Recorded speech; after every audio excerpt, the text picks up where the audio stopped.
Only going to officially start the session outside of the pre-stream, which has been going for 2.5 hours. Hi, everybody. Welcome to session 73 of Forgotten Genesis Season 2. I have an insane migraine. We did some pre-stream getting on the same page stuff with everybody, so I do apologize for the wait for those, that we're waiting on the official session to start from the live side of things, and the absolutely zero wait for those just looking at the VOD and wondering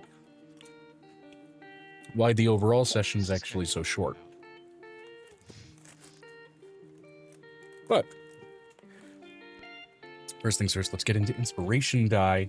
Unlike the roleplay questions that I usually prompt with, what we just did arguably was a really big, broad strokes roleplay question for everybody. So everybody gets an inspiration die for what we did during the pre-session. Amber, I found my perfect dice.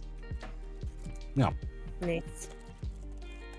beyond that, of course, naturally, through the migraine, the session recap would be absolutely appreciated, and y'all would earn an inspiration die for that as well. D&D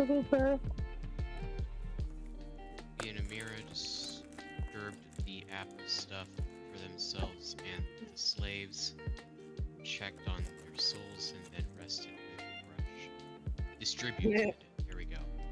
Mm-hmm. Distributed Rested. the apple stuff for themselves and the slaves.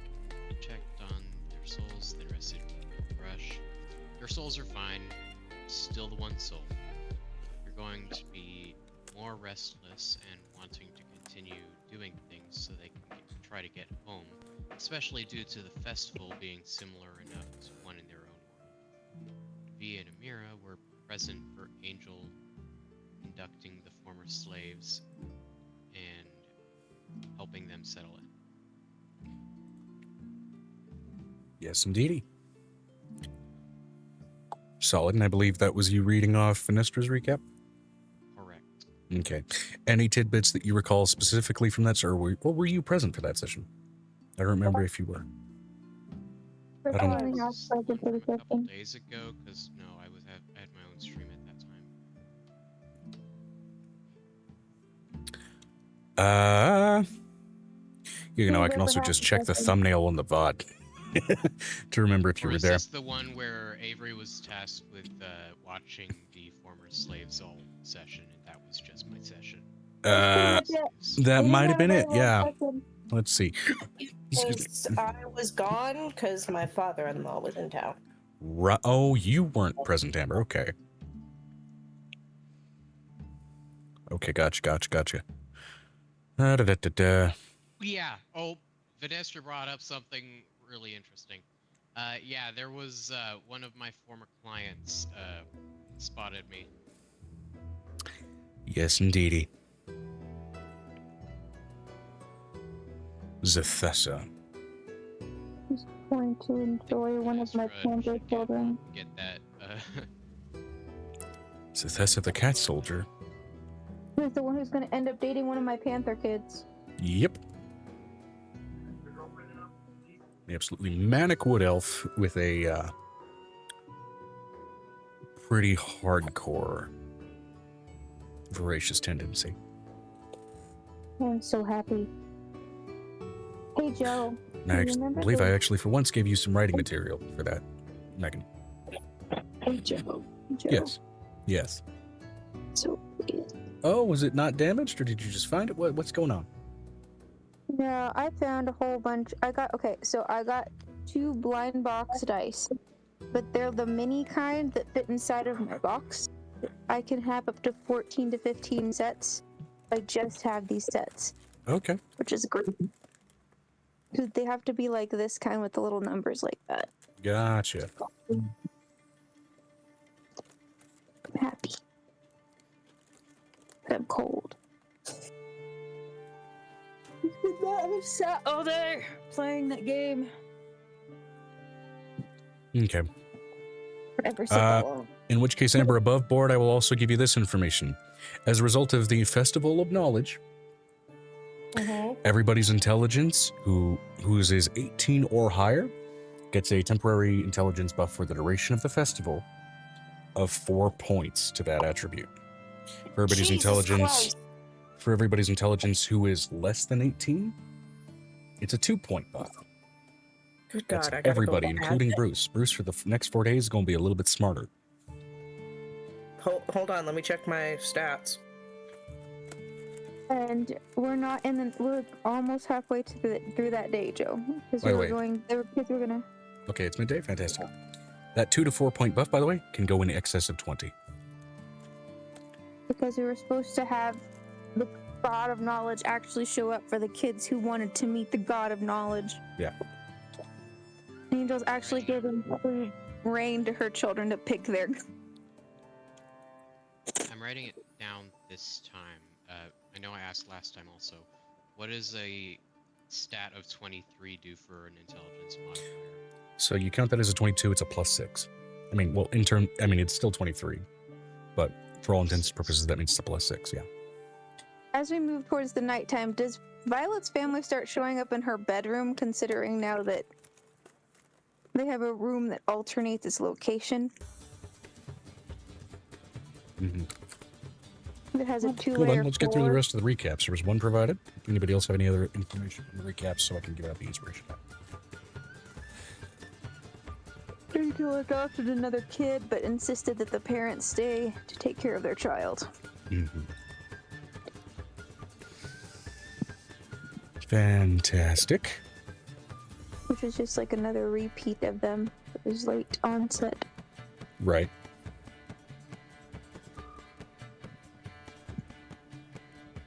Her name was Lilac. Yeah. And Amber wasn't here, so unfortunately Amber won't get the recap inspiration die, but again, those are entirely just optional incentives. Violet decided to go find out about her ancestors or her family and basically pull a bunch of vampires through a hole. Yeah. I will say, just to catch up on things I believe. Oh, right. Amber, you were going to get into a surgery thing. Mm-hmm. I was? Yes. Yes. What was the surgery thing going to be about? It was going to be with... Can't be with Ben, we already did that. There was already the Ben thing. It was another kid. It was... Why is my mind blanking?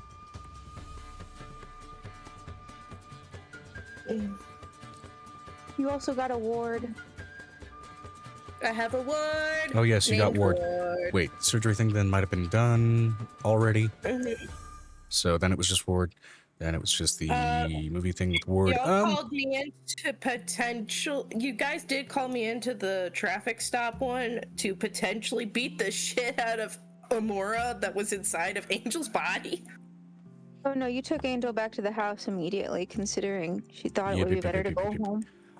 Okay. In which case then... No, she's at my. We were at the Feywild. We were, but then I moved us back to the other house because then it wouldn't make any sense for us to start there when everybody was there. Yeah. Okay. So, right, that was the initial interaction that, Piper, you were going to do. So, is that where you want to start? Since you're now here. Rolling things back a little bit. Angel's currently just walking around trying to take a little mini break halfway. Being lifted and introduced to all these new kiddos. And I have no idea. I don't know what Piper would do at the moment. I got a sudden headache. well, I think that Piper would still be mad about the Amora thing. Technically, Pendra is upstairs. Yes! Abso-fucking-lutely! Okay. Considering Pendra knows more about it than they do, I would let her at least roll back to that night before Joe. Let's roll back to that. Once that gets finished, I'm going to do the poll everybody aside for the respective information gathering that you guys will get as a bonus of the questions and characters that you chose.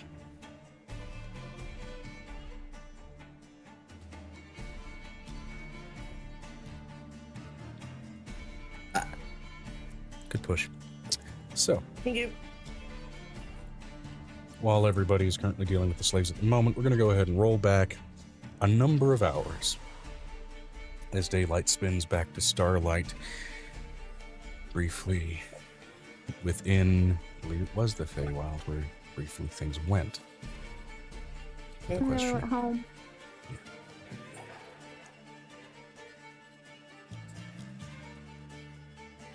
So, Piper, there you sit with now an incredibly badly battle damaged, well, not even really battle damaged as much as divine possession damaged Angel and Nick now sit. Sandra is current present in full form. If you're going to be in the Feywild, she doesn't care. Yeah. Wait, you want to tell me what the fuck all that was? Who are you asking? Probably not you, because you weren't even aware where we were until 5 minutes ago. I'm talking to her, points at the god. Because what the fuck?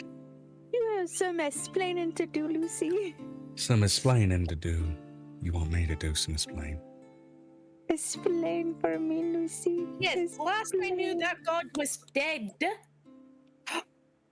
Yes, it was. And Is dead. Yes, You- it is, she technically. just puts a finger on Angel's mouth. Shh, for 2 seconds. Relax. Go drink some tea. This will get into some of the mental recap that Avery later got access to, of course. You can't go anywhere. Just that process. Oh my god. That's a hell of a freeze frame. Right? I just took the Leave screenshot. me Damn it. alone. Leave me alone. Looks like we got Vanessa has already done it. Okay. Wait, no, that was from another day. Damn. I was about to hit print screen and everything. Turn your camera back on, Megan. Oh. Why? I have to give the guinea pigs hay. Leave me alone. I have to go buy hay. Okay.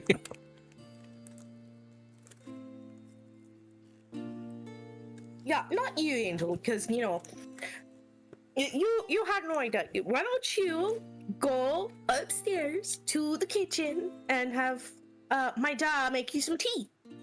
We have to go home after this because everyone's gonna want us. She puts her finger over your mouth. Go drink some tea. He makes lovely tea. I'm letting you know it is. She had to have Archimedes carry her in. I'm letting you know this. So I'm letting you know that the first person that comes out of the necklace is Aurelia. Mom. Uh-huh. Respectfully, what the flying fuck?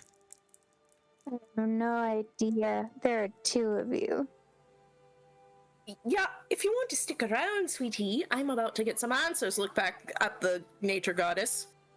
Yeah, your So what the daughter fuck was that? knocks on your forehead with her hoof to try and straighten out your eyesight. There's one of you. There's one of you. Ow, ow, ow, ow. My forehead. Ow. She keeps stamping on it. What the fuck, Mom? Grabs the hoof. If you shush for 2 seconds.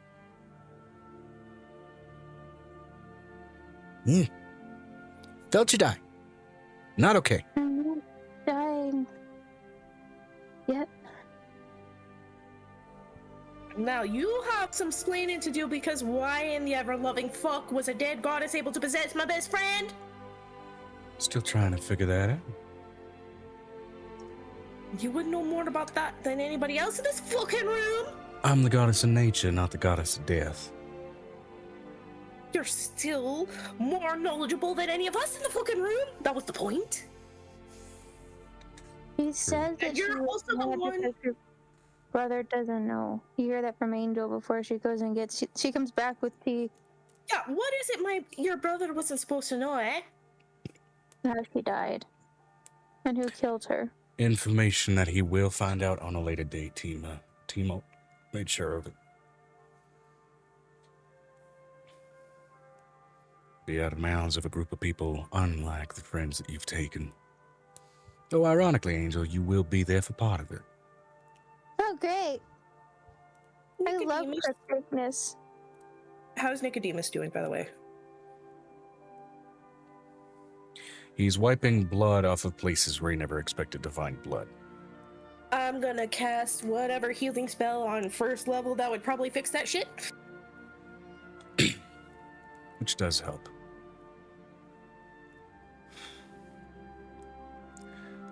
So, you singularly got possessed, Lovey. I was barred from getting possessed by you. Take her As upstairs. he There's stares a- right at the goddess of nature, No, but still I got subjected to the tea. shared death. She looks at her little piff face. Your dad got me tea within the last 2 seconds. He'll be here soon enough. Mhm. He's Buddy. not going to be happy. No. Apparently, y'all forget something I said in the heat of the moment, which is great. So, I would prefer if you two, points at Angel and Nicodemus, go upstairs real quick. Have to wait for Piff. He'll be upstairs. Same floor as the mirror room. Oh, really? Can you do me a big favor and act as my legs for 2 minutes? Uh-huh. Thank She picks you. your tiny ass up by the back of your shirt in her mouth, and then drags her dad behind her by the cuff of his shirt. Oh my god. It's just like y'all are broken. Let me fix this. He's a shitty brother. Hey, shush. If you're gonna talk like that, room, shut the door. Anyway. Appreciate it. So, now you are left alone in the room with Pendra, the goddess of nature, looking beside herself, still sassy as ever, as that seems to be her default mood, but nonetheless, in a cosmic sense, almost annoyed with the situation that has just occurred.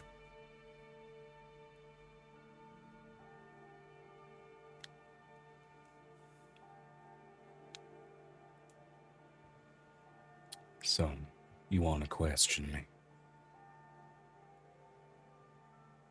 Yeah. I did my best to keep that poor boy Nicodemus together, while Amora was all out of her business, out of her bed, permanent as though it was meant to be, stirring up trouble. What should we do about that?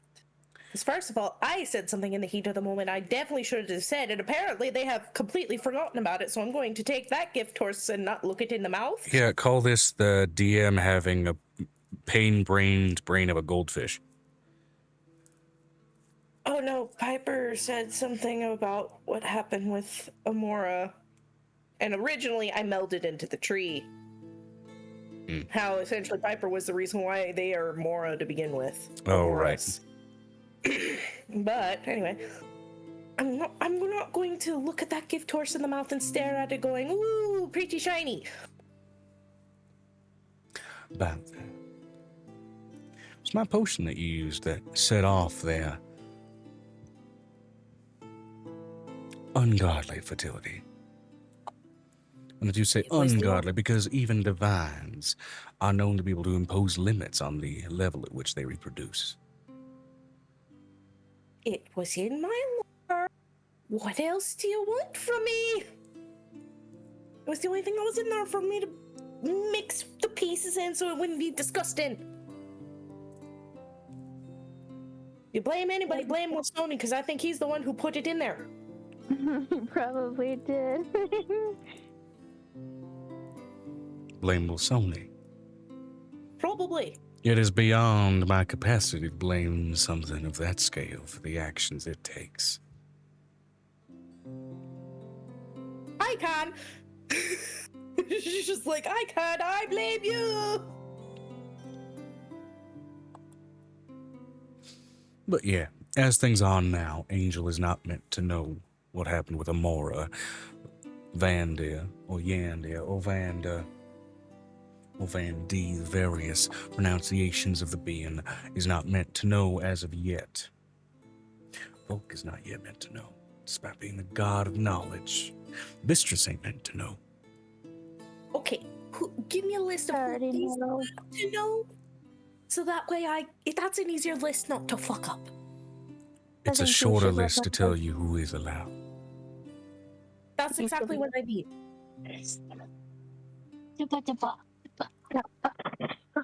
All to 6 and 9.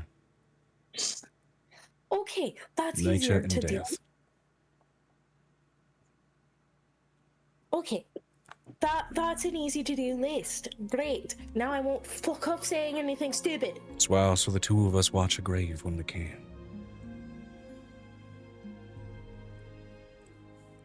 She's so angry.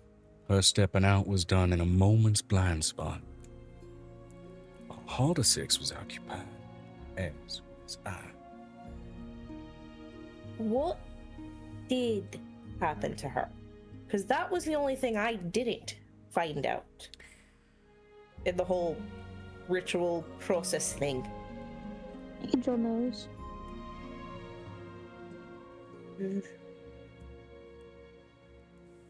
Reincarnation's aware. I will tell you who it is tied to. As she told me. As she what? As she told me. Oh, Ashy Torn. Who the fuck is Ashy Torn? Oh wait, yes, never mind, I remember. Fuck, I'm tired. Angel's personal magically cosmic boogeyman. Speaking of fucking which, what's going on about that, eh? Why has he not mysteriously popped out of existence? This is what? Incident number fucking 4? Incident 4? 5. 5! I'm sorry, I miscounted. What the fuck are we supposed to do? Because now I'm on edge. I literally had Piccolo go and freaking question everybody in the freaking castle. When Angel was Just granted briefly enough cosmic capability to change his form, something normally not within her range, nor most other creatures' range of capability, she changed him to a golem, something immutable, something without choice and intention. So as much as he is cosmically bound to act on events that treat her like a beacon, he has not been in a position where he has been able. Changed that he also had another wish, and he had an ability to change him. It was Nick who had the choice. Okay. Angel turns him into a dragon. Another case. He has not been in a position where he's been able to act on those impulses, let alone consciously aware of it. At the moment, rendered inert. What dangers that may pose later, when perhaps the dam breaks, so to speak, is not for me to know. I am the goddess of nature, and what he is now is fully unnatural. So I am blind to what he is up to, beyond the plain and the obvious. And Ask like, again, dear. Megan, I'm trying to talk. So what you're saying is he's also not mechanical, meaning you can't ask your significant other either. Golems are not strictly mechanical.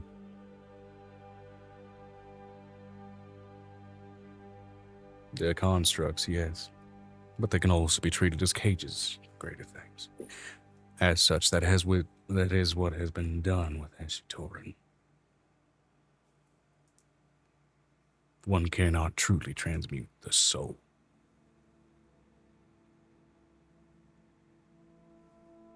That goes plainly against the laws of existence. Yeah, that's a little hard to do.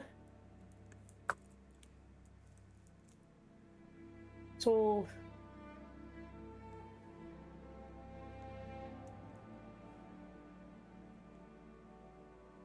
okay, I'm going to have to pause whatever it is Dusty's watching because I had a thought and it disappeared. Well, didn't Full Metal Alchemist give us instructions for how to transmute a soul? It doesn't work the same way. Not this world. It does not work in this world. Why did I answer that in question? Why did I ask that in character? What the fuck?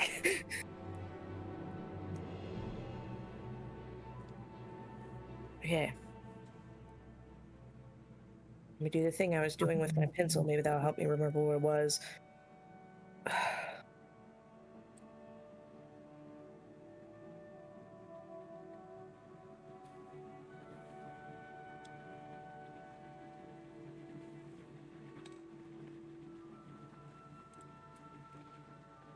Anything that else thought you'd like process. to ask of me? That thought process literally Chaotic up all thing over of me. medicine that you got.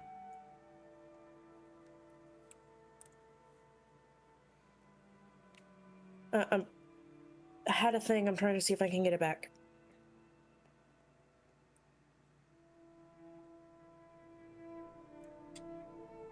God, what? We're talking about the golem.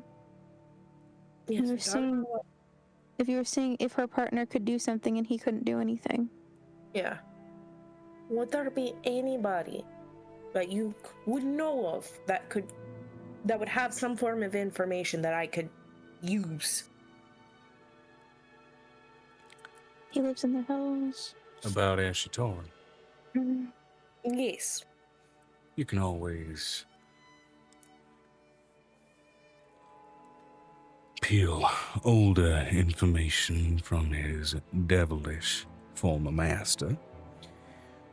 As far as practical information about Golemancy and its applications, your best bet would be over in Githwood, with the high concentration of mages therein. Particularly for their expertise in magical oddities.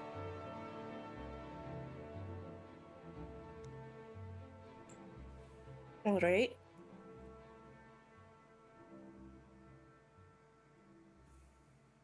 If I were to try to talk to Edgerman about it, do you think he would have me make him a deal of some sort?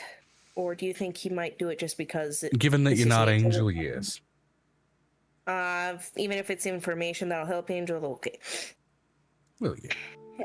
Devil always has to be the winner in any exchange. That's how they work. Angel's been the exception purely because of her family history's interpreters between the extra-cosmic. All right. Old and great Great help. ideals exist in that bloodline. So that is a great help.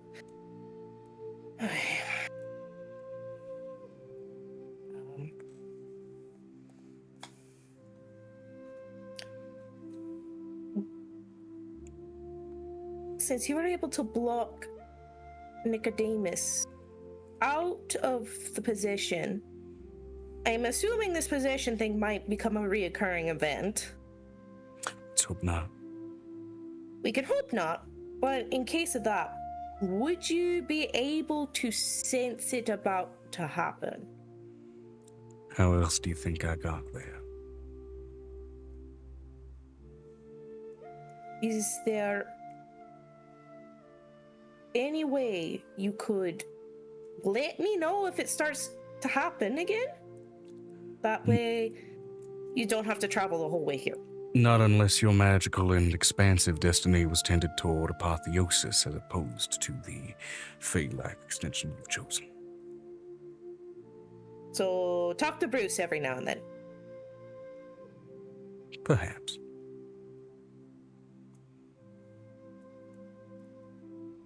Okay. Unfortunately, apotheosis would involve replacing one of us. I don't want to be one of you. I was given that option to become a god whenever we destroyed the shit out of Stret, and I still said no. I will say it again. And instead, Capri took that place. Yes. I was happy to help with her ascension.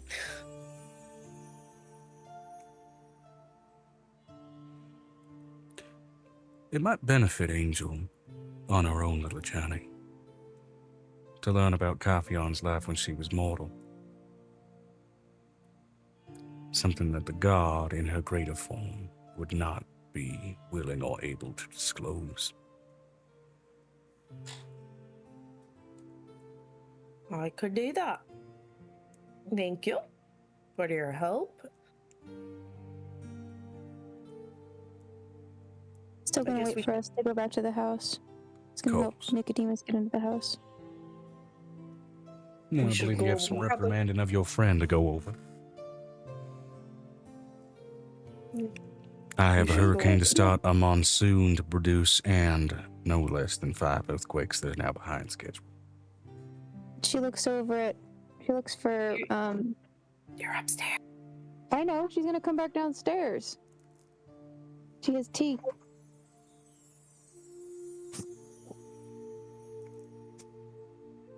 So she came down during the end of that. Okay.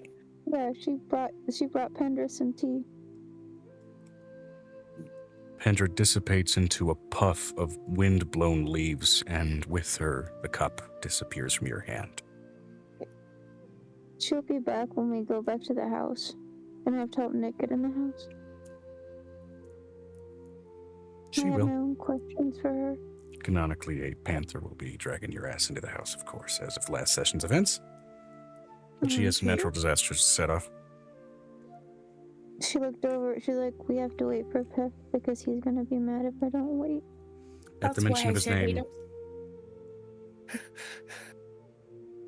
Well, hi. Hi. The fuck? Did you use the mirror this time, or did you break down my front door again? We're in the Feywild. You think I'm gonna give two shits about a mirror? You could at least knock before you destroy my front door. Nah. I'm gonna go check on my door. She looks over at Piff. Hi. Like a bird with a strained limb, you see what's left of the door on its hinges just twitching. Oh, baby. To enchant it with mending. No, she's just gonna druid craft the door. Because it's a tree. Also smart. Just pets the tree. I am so sorry about that. He doesn't listen to The boundaries. tree versus the artificer methods. Mentally communicating with the tree, you just get top of its lungs just screaming, ah!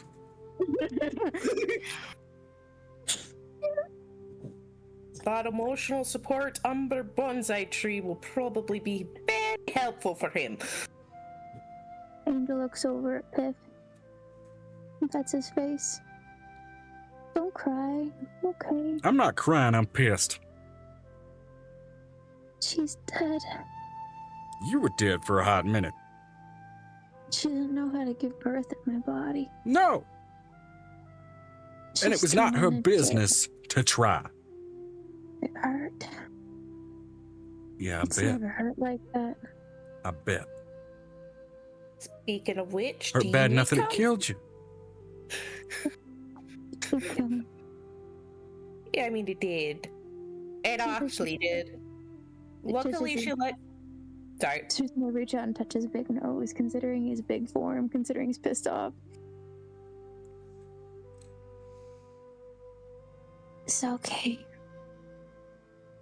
No, it ain't. Okay. No, you're not. She's not happy. No shit. He's still alive. No shit. Speaking of which, I've got freaking people to talk about with that. She just curls her nose, just like, well, fuck, I have to go talk to people. What do you want me to do? I'm fucking pissed off. You feel her knocking, and I get the feeling that you're going to know and you're going to be able to tell. You feel her knocking on your being, your causing sense, your soul. You do not let her in the next time she comes knocking. I didn't mean to. I know you didn't mean to, but now, especially since she was in so hard that it killed you, I get the feeling you're going to be able to feel it. She comes a knocking, you say, fuck, no. Yeah, I almost beat the shit out of you to beat the shit out of her to get out of your body. Her weapon is really cool, though. That's what you're stuck on? She had a scythe with an infinity symbol at the edge of it. A goddess of love having a scythe. I'll make Does you one. any of that tell you how that doesn't fucking compute? I'll make you one, Angel. I'll make you one. She just touches his face. She was so angry. It felt like her entire being was crying. Oh man. You know what? For once, I'm gonna do something as a fae that doesn't require a deal in exchange. This goes against my fucking nature, but I'm pissed. Who among this eclectic group of fellow adventurers of yours would you consider your closest fucking friends? Or, I suppose, your closest and most beneficial allies? Piper just kind of raises her hand, like, "Hi, I'm No here." shit. Piper, Nicodemus, Avery, and Violet, and Nostra. They're my friends. Okay, they're gonna have a weird fucking morning. Y'all are. Because they're gonna know cosmically, on a cosmic scale, that once Amora starts poking out, they're gonna be able to do something about it. Everybody, every single fucking one of you, because if you don't, I'm gonna be pissed. And I'm gonna turn it on you. He snaps his fingers, and for everybody in the party, including the aforementioned NPCs, you get an ability called Flood the Lost Divine. It's a one-time use. In the event that someone you know experiences a divine possession, which is possession by a celestial, you can add advantage and stacking advantage to fighting off that possession. Stacking advantage, of course, meaning the +2, as her body essentially gets surrounded by a bunch of fey floodwaters. Or another one of you if you experience divine possession. She puts her hand out to Piff. And she shows him what it was like being on the other side. I couldn't do anything.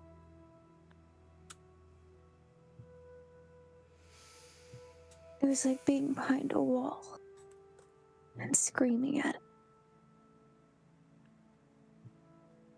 Her will is stronger than mine. Given that she's dead, that shouldn't be how that fucking works.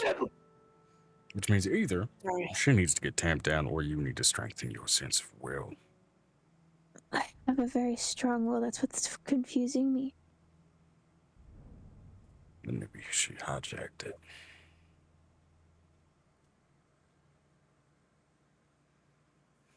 I'm letting you know he can see the pain that she went through sitting and watching her body die.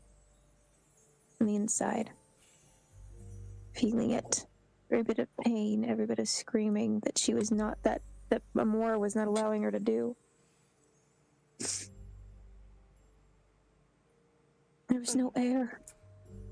Yeah. I was trying to push with no air. Yeah. You can't push with no air. Yep.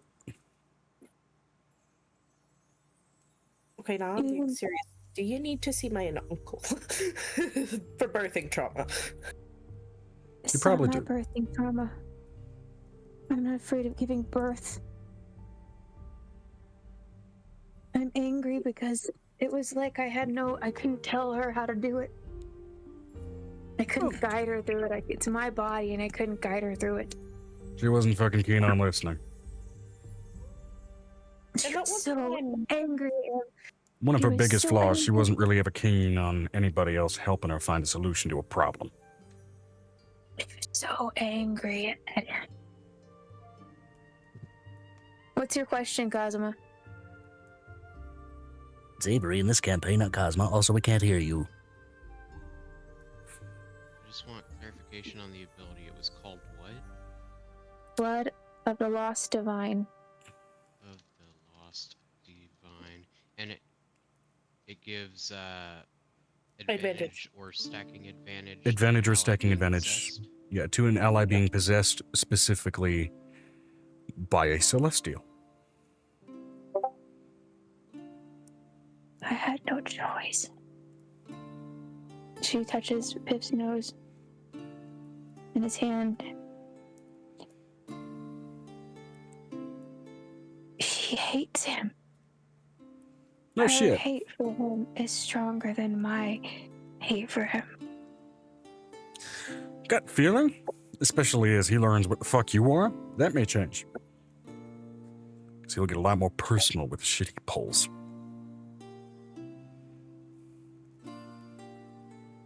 I'm afraid. Probably should be with that prick.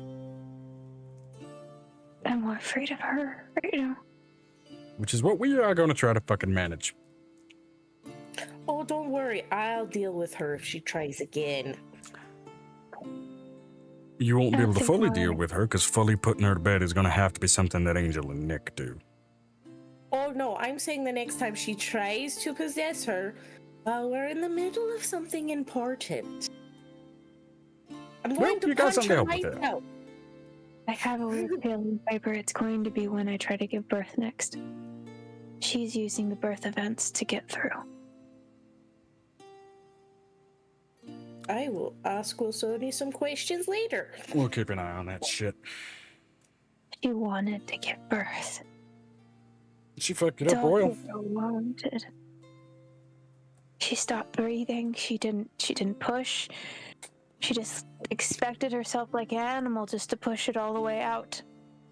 That's not how that works for humanoids, unfortunately. It's not how fucking any of it works for mortals. Even Like I animals said- have to push and move. For Faye, we can True. dream something into being, given the right climate conditions. If I need Don't you to do remind me a favor and say if when she was trying to give birth, that was what was happening before.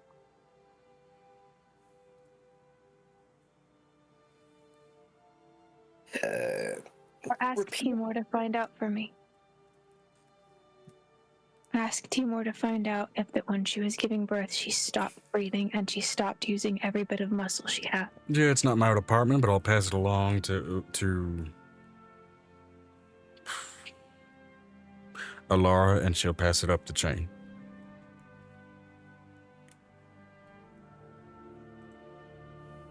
Thank you for rolling the dice for me. I weren't rolling no dice. That's not what I do. It's what she does. Just tell her that for me.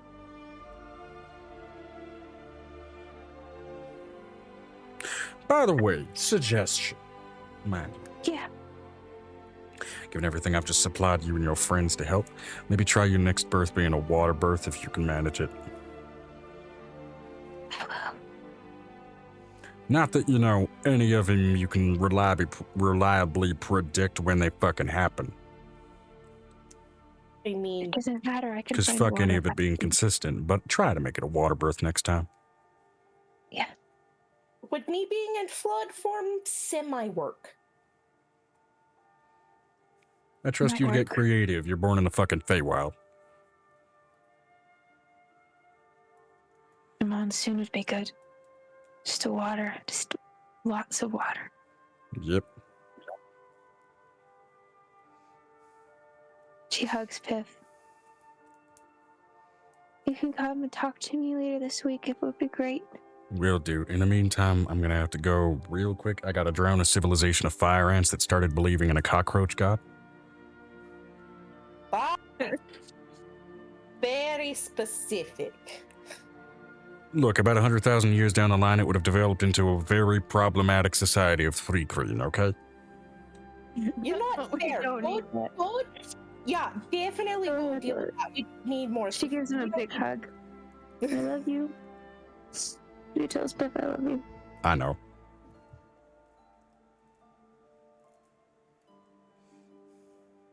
So mean. Han Solo ass answer. Might as well use the reference. Means he loves me too. And with a little, Oh, he just bubble pops out of there. All right, ready to go? I'm ready to go home. Ready to boogie. Listen. As then we get the VHS tearing across the screen and everything fast forwards back to getting drugged back inside by the White Panther as Pendro arrives back.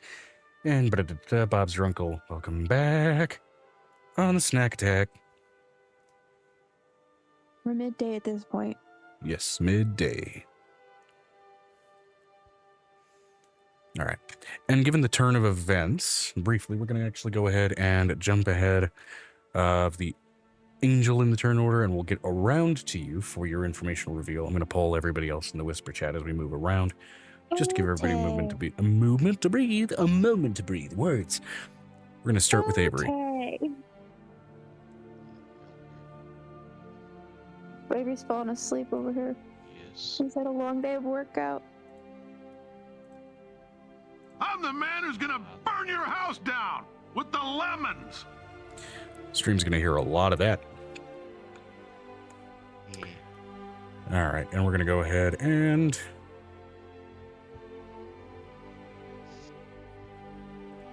nobody's gonna be able to see our cameras from the whisper chat, but that's fine. That doesn't matter. They can see who's talking with the overlay bits. Yeah. They can see who's talking with the overlay bits, which is better than nothing. So, just double checking the notes here.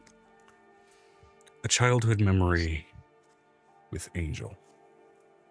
It's midday, into the first day of the Festival of Knowledge. Your mind has been expanded, your intelligence grown. You're in the middle of a crafting session before, in a brief moment, and it's been rare that you've experienced long and extended moments of dissociation where your brain tunes out to nothing, or even worse yet, ponders on the useless thoughts of daydreams and broken ideas, almost like that of a stoner. Still, with your fractured psyche as it is, it's rarer, even more, to feel your mind leave your body. Moving up to the fractured, discordant mess of old memories. In a recovery of things thought lost. You're back in that old temple of Amora, in your childhood. Briefly wandering around, getting a feel for things, changing your skin, you're eventually brought out on a little expedition. Go out to the cities, get some supplies.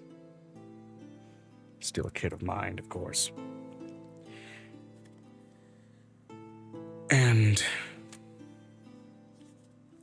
eventually, while you're out playing, getting supplies, where you are among the mountains, among the rains, among all of it, you dip into a cave. You have to escape a pretty heavy rainstorm at that. You run away from your guardians for a time. Moving and exploring further down the cave with the passion and curiosity of a child chasing small little fireflies. Wondering where they're going, why they keep going into the cave and not out into the humid landscape. Your trek takes you deeper, takes you longer, farther and farther, but with the energy of a child, you don't care much for how long it takes time to pass. There were fireflies? Yeah, fireflies. Okay. You don't care much for how long it takes time to pass. And eventually, you make your way down to a small inlet, cavernous sort of outpost. Based on the chitinous build and everything else around it nowadays, especially in this moment of recollection, you recall this to be particularly sort of drowish architecture. Something that, in large part, best avoided, especially given their sort of reputation, especially with some of the more volatile members of the society as errant slavers. But you're a curious child, and you're wearing a different form, to the best of your knowledge. A wood elf, small as you are, probably wouldn't hurt anybody. Seeing some drow move by, still, you instinctively start to darken and blue the tone of your skin to better blend in. So wandering further in, now bearing the form of at least your best facsimile at that age of a drowish child, you see a man who looks not too dissimilar from Angel, currently doing trade with a number of these drow, a lot of them doing a lot of peaceable trade, trading in livestock, trading in seed and grain, him carrying himself with a level of nervousness, yet a sort of prowess with his voice, and a small little girl, small as gnomes are, relatively tiny compared to your own stature, curled in a little sort of basket almost at his back. A pair of heterochromic eyes that you recognize keenly as the ones that Angel wears on her face. Currently playing with a number of bugs that seem to be crawling on her, moving them from hand to hand. And that sort of same vibration that you felt from the temple that you wandered around in as a child emanates off of this small little girl.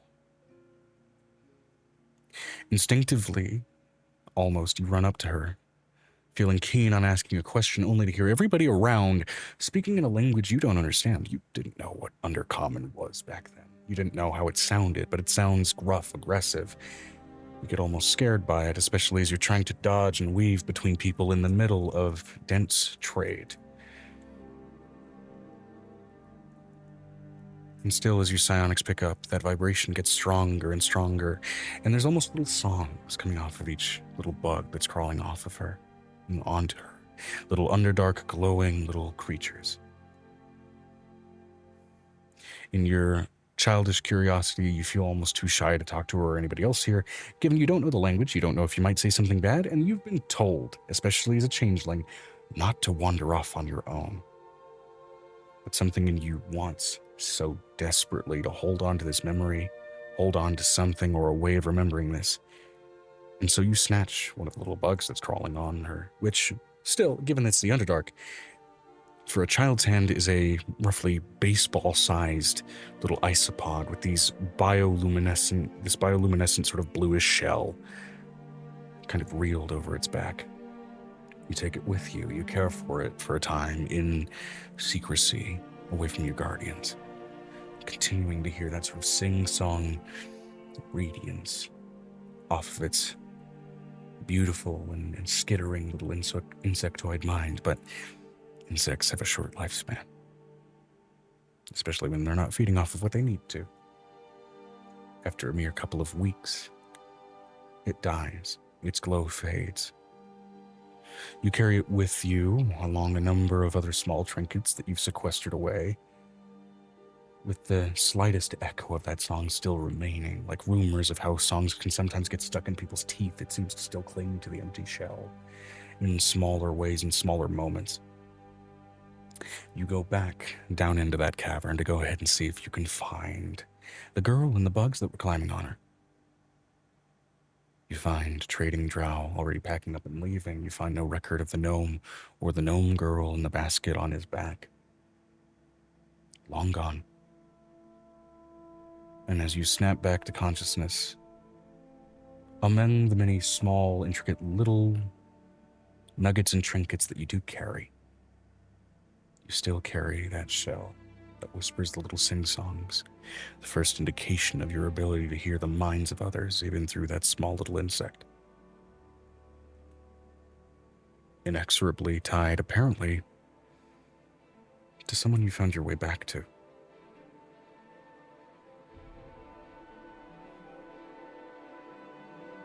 Okay, so I did my best to type it out, but there was a whole lot of information that was coming faster than I could type it, so I'm probably missing about 20% of that. It'll be in the VOD later, when it gets uploaded. So give it a couple of days. You'll be able to come back to this. And if you need a note for when, given that we're going to be chopping down on this VOD, it's going to be roughly at the 90-minute mark, but I will let you know specifically when it's supposed to be. I'm actually going to also mark it on the VOD with BRB. Real quick, I'm going to do that for every single one of these so that in case people lose track of the notes, I can give them a time marker.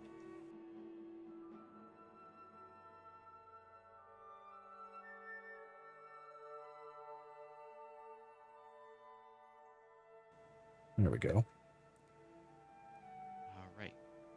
Let's go ahead and pop back into the normal chat. Where is my stuff? There it is. I'm the man who's gonna burn your house down with the lemons. Remember, we'll be right back, so if you want to get Vinestra first, that'd be fine. Vinestra first? Okay. Mm-hmm. All right. In which case, I'll see if I can drag the TTS bot in there, or if it lets me. Oh, no, it didn't. Damn. Okay. All right. Well, you can message in DMs, and I will answer them appropriately. Either way, it's going to be a recitation of a memory, so... What about the whisper text channel? Or actually, no, because then other people will be able to see it. And Megan and anybody else who joins will be able to see it, because it's DM info.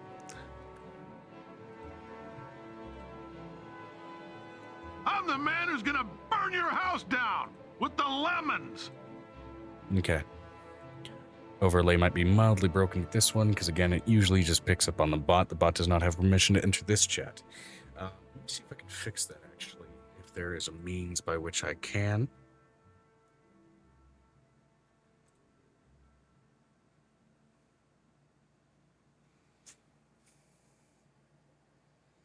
I don't know that there is, so just DMs it'll have to be. And of course, hello, Vanestra. So,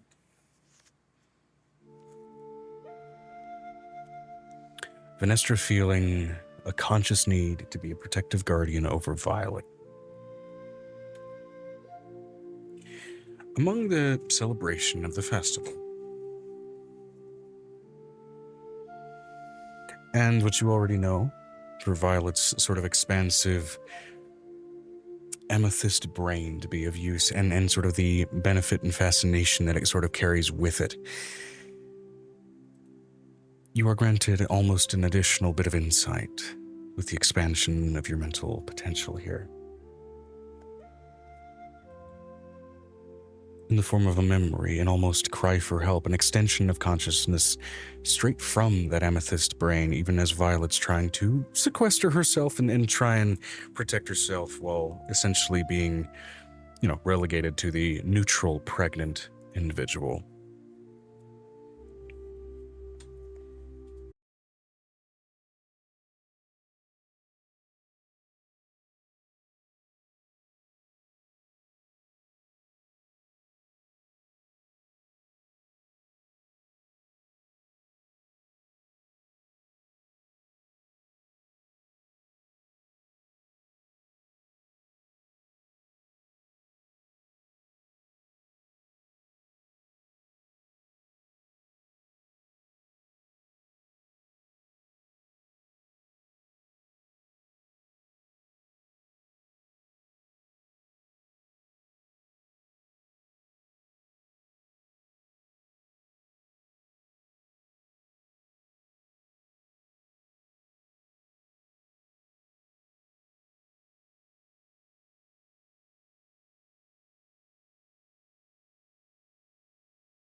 to find other methods, assuming they even function properly.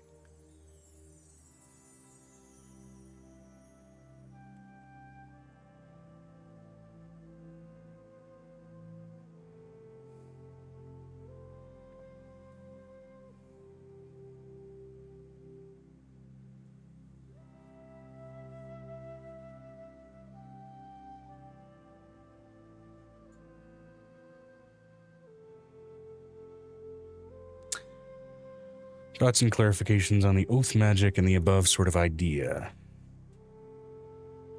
Da-da-da-da-da-da-da.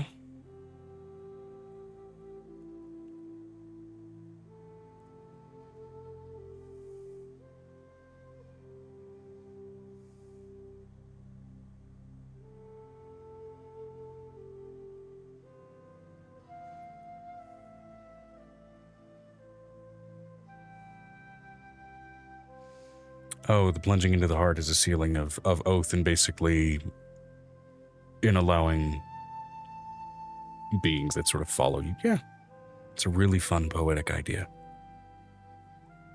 And whatever means by which someone gains a path to power through you, that's kind of up to you for how those rulings will end up working. It does dip a little bit into hemomancy, but given that a lot of your own magics dip into aglomancy, which is the magic of pain, I mean, it's not too far off, so.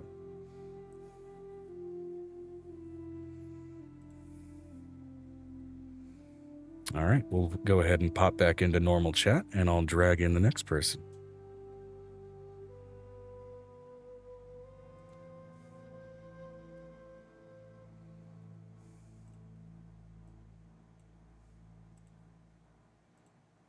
I'm the man who's gonna burn your house down with the lemons. All right, Amber. You ready for your turn? Yeah, I'm here. You're going to get 2 answers because you got Bruce and Piper. And then Megan's going to get 2 answers because she's got Angel and, of course, Violet. Bonk and boink. I'm the man who's gonna burn your house down with the lemons. Okay, so who are we doing first, Bruce or Piper? Which one do you want to do first? Let's go Bruce, because that's alphabetical in my notes categories. Okay. Bruce with a childhood memory tied to Violet. Knolls normally, especially the type of Knoll you are, is not tied to the abyss. That said, Knolls do still have enough similarities that sometimes even the not demonically tied Knolls have cited moments and horrible nightmares that they have of wretched creatures that eat each other and make more of them in an ever-expanding miasma of crazy and terrible.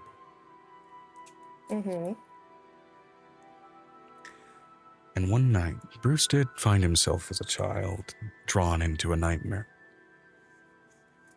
You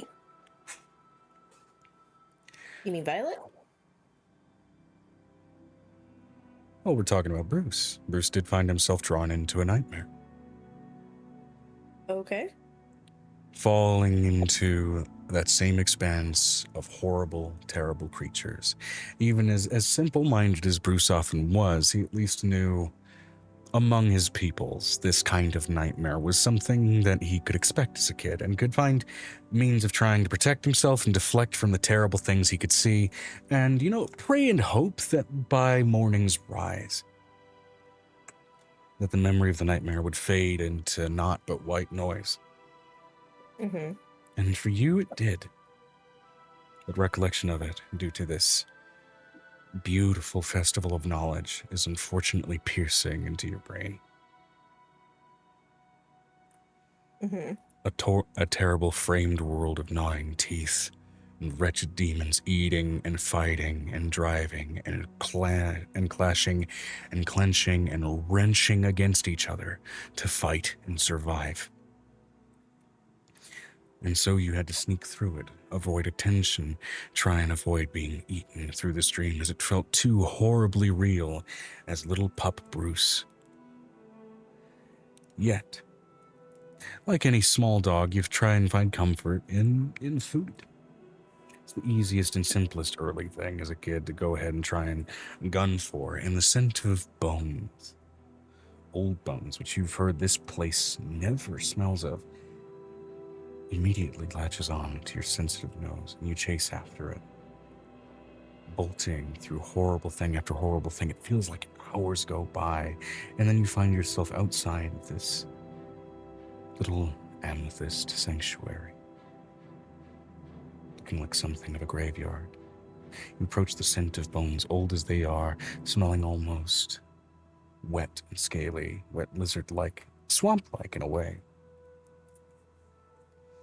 You approach this elven furball-like creature, sleeping cautiously and soundly with one eye open, someone who's distinctively, notably not native to this horrible place, and yet with the fur, perhaps no-like? No. Too big, and those ears don't match with the dog's at all. But then there's what she carries on her back, a set of these tiny little bones, little and draconoid, among this adult elvenish person. Tentatively, you want to go out and gnaw on them for comfort. As the person shifts, curls over them defensively, you think like a dog who's trying to defend their own snack. So you think to leave them alone, and you clench up, you curl in, and you're scared for other things that might approach you in this horrible place, and yet, as those horrible, demonic things curl around this sanctuary made of amethyst, they do not enter within. This place is safe. Where this woman is safe. Where these bones are is safe. She has other snacks. You've partaken those quietly in the midst of the night, trying to give yourself comfort. They're sort of soft, crispy, like cracklings. You've had, pork cracklings before in some settlements as a kid. Nice little snack, nice little rind. Little do you know, they're essentially demon cracklings. Food is food. But a comfortable,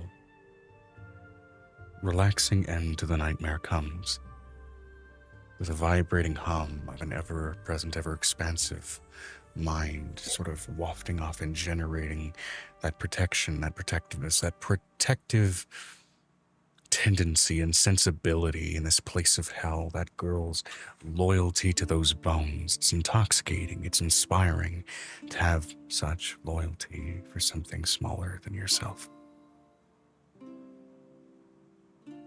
An indication that seeds itself into the mind of a young Bruce.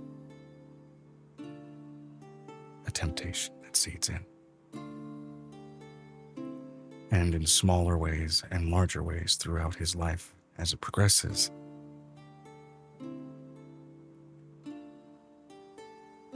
He feels a stronger and stronger urge to grow his skill set as a protector as a result. And there are other things, of course, that influence that decision. Big events. And small events alike. All things to water a seed that eventually grow and blossom into what he is now.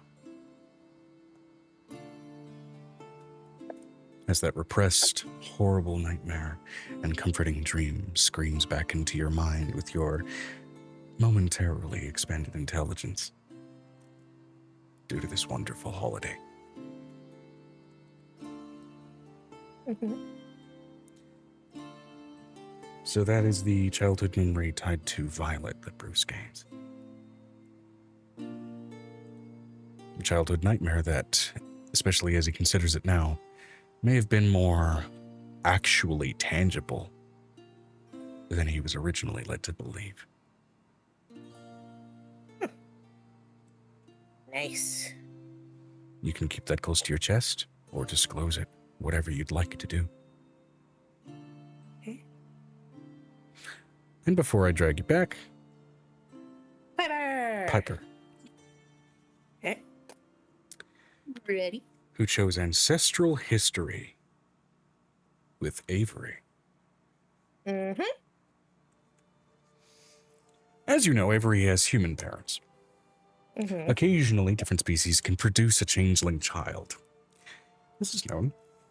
What is known less commonly, even among the Feywild, is why this often happens, as changelings are often a species that can find themselves safe in the Feywild, sometimes spawning from the Feywild, sometimes due to Fey parentage, and in a lot of cases, changelings are known to be Fey in a lot of regards. The legend come in many forms, depending on their focus. There's seasonal Eladrin, there's disaster Eladrin, rarer yet still, Star Eladrin. What, Eladrin? Star Eladrin. Okay. Whimsical, chaotic, mischievous little things that like to paint and reorganize the nebulas of the skies and even the constellations. At least when they were of a greater power. And as such, I mean, throughout the generations, the thousands of years, the time dilations in the Feywild, occasionally wayward humans do find themselves stranded there. And as such, for a time, you recall a story of your family history. Okay, No. repeat that last sentence. And as such, you recall a story of your own family history. Okay. But it wasn't really family history as much as it was something you did witness.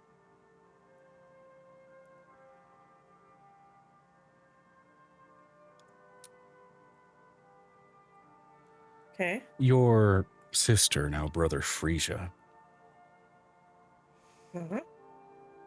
briefly dabbled in trying to change her nature. She grew, especially given her artistic proclivities, particularly fascinated. She had, for all intents and purposes, what she considered her star period, as artists might consider having a red or a green period or a yellow period.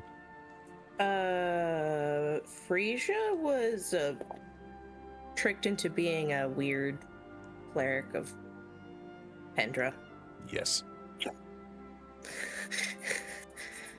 And long prior to that, she did have her star period for a time. Okay. Or am I mixing up which relatives you had that were just practicing artists?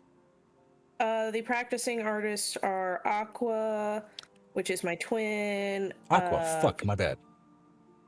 You're Sorry, good. Frisia and Aqua. Water states okay. Anyway, Aqua did have a time where she had essentially what was her star period. Mm-hmm. During that time, she very much kind of hammed up the benefits of being an artist and the fame of it. Almost like a rock star would, getting provocative and very much kind of trying to have fun in whatever way she would. And it did, as much as she embraced the chaos and the whimsy for a time, especially during her star period in painting different constellations, change her state. She went from a normal seasonal Eladrin for a season, essentially, in the Feywild, which still amounted to a number of centuries. She became a star Eladrin. It was a wild thing. Much like, any rock star wearing that sort of glittery clothing and it catching light as much as it did. She did so many paintings at night, and she had fan meetups, and she absolutely dismissed any preconception that she was a virgin for a time. Yeah, no, she swore off marriage, but was okay with doing the do when step bitch-in-law, came into view. Yeah. And as such,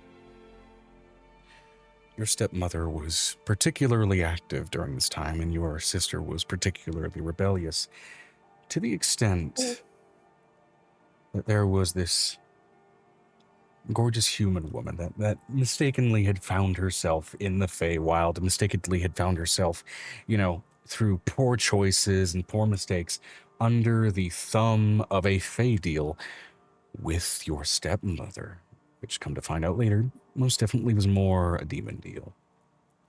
Mm-hmm. Still, your sister, being a painter, always liked to find creative ways to screw up your stepmother's plans. by superseding with deals and superseding everything she could, and Fae being what they are, can also naturally, given the right whimsical conditions, is even when they're not archfey, are able to sort of change their physiques, temporarily albeit, to states like male as opposed to female. Oh. Oh boy. And so, this wonderful and incredible red-headed woman, this red-headed human woman, by the name of... Brain just turned right off. Where the fuck is the note? So what you're saying is Aqua's a dad? Not quite. Her name was...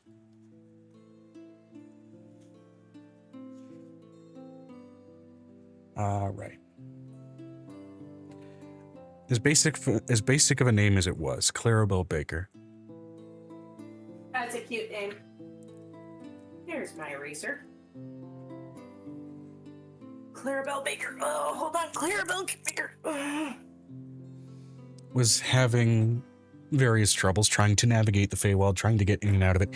She was not magically gifted in the fucking slightest.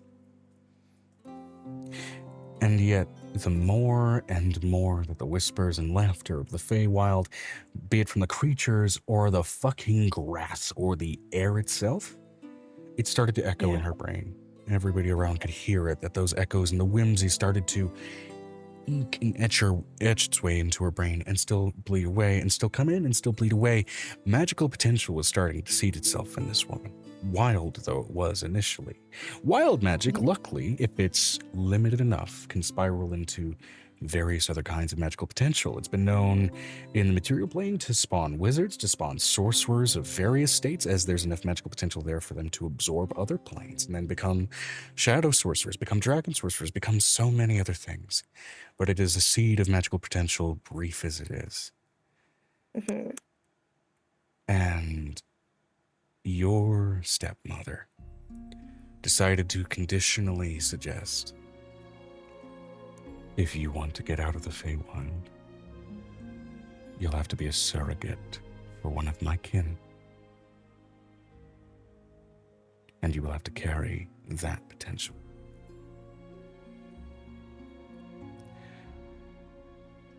Your sister Frisia took that deal and ran with it. Aqua. Because for all intents and purposes, surrogate for kin didn't stipulate whom, and in terms of marriage, that meant that Frisia was still...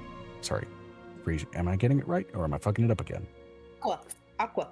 Aqua, fuck. Water. She is like water. Aqua was still kin, and absolutely took advantage. Aqua chose briefly to bear the face of a stunning man, born in and amongst the stars, very much in especially that sort of Fey presentation, not looking unlike... Oh, god damn it, his name escapes me. Fucking Goblin King Labyrinth, name of the person... Migraine's not helping. Goblin King? Yeah, David Bowie? David Bowie, there we go. Frisia, in this form, did not look unlike David Bowie, except dark blue-skinned, covered in stars where freckles should be. Mm-hmm. And you, being the nosy sister you were, loving gossip, and adult as you were still in tons of years, absolutely loved when you heard your sister and temporarily brother in that state say, you have to be a surrogate for one of our kin. Kin is me, and I'm not so interested in keeping you shackled. See, all she has the deal, and I can make good on it if you spend a night with me. But if I do that, a Fey deal is a Fey deal, and you'll have to carry my name. So will your child. And it will be a boy, just so it can carry forward through some generations. Since I'm covered in stars, starling sounds so very right. Oh And so- my god. A woman with a full belly left the Feywild that very same night. Which means, very indirectly, or perhaps very directly, Aqua is one of Avery's ancestors. And that planting of Fey magical potential is more likely than not why a changeling came of 2 human parents. Oh boy, we are about And he to have exists as a fun living fuck you to your stepmother. That is amazing.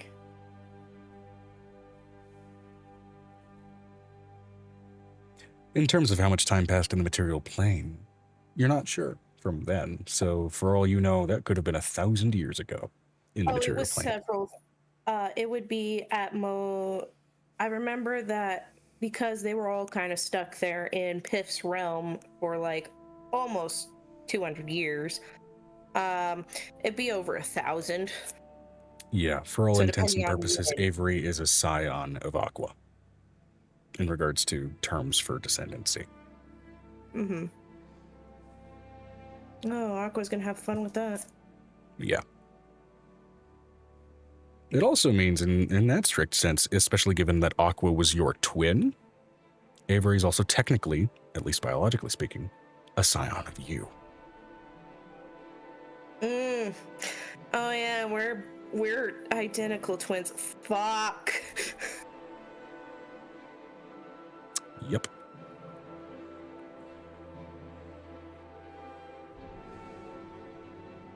Great. You are genetically speaking an ancestor of one of your party members. Deal with that how you Oh, choose. Jesus fuck.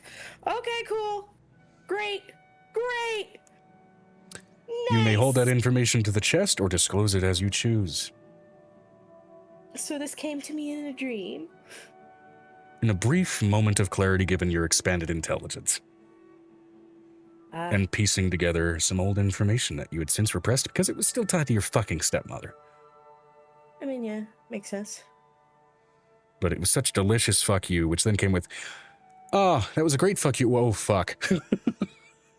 Oh, fuck. Okay. Nice. Okay. We're gonna have a discussion about this in the morning. Up to you. All right, popping out. And then finally, Angel and Violet will be last among this intellectual realization set. Okay. I'm the man who's gonna burn your house down with the lemon. Boy, howdy did I learn some shit.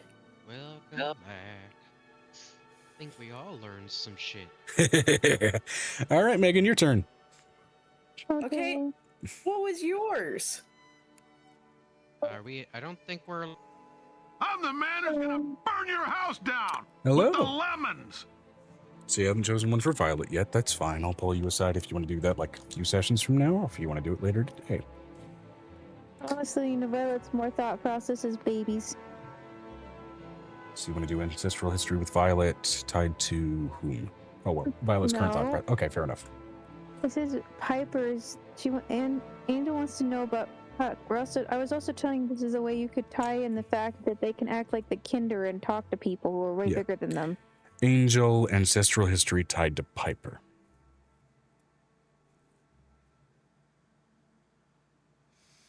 Oh, I just realized this kind of wove up a family tree in the party.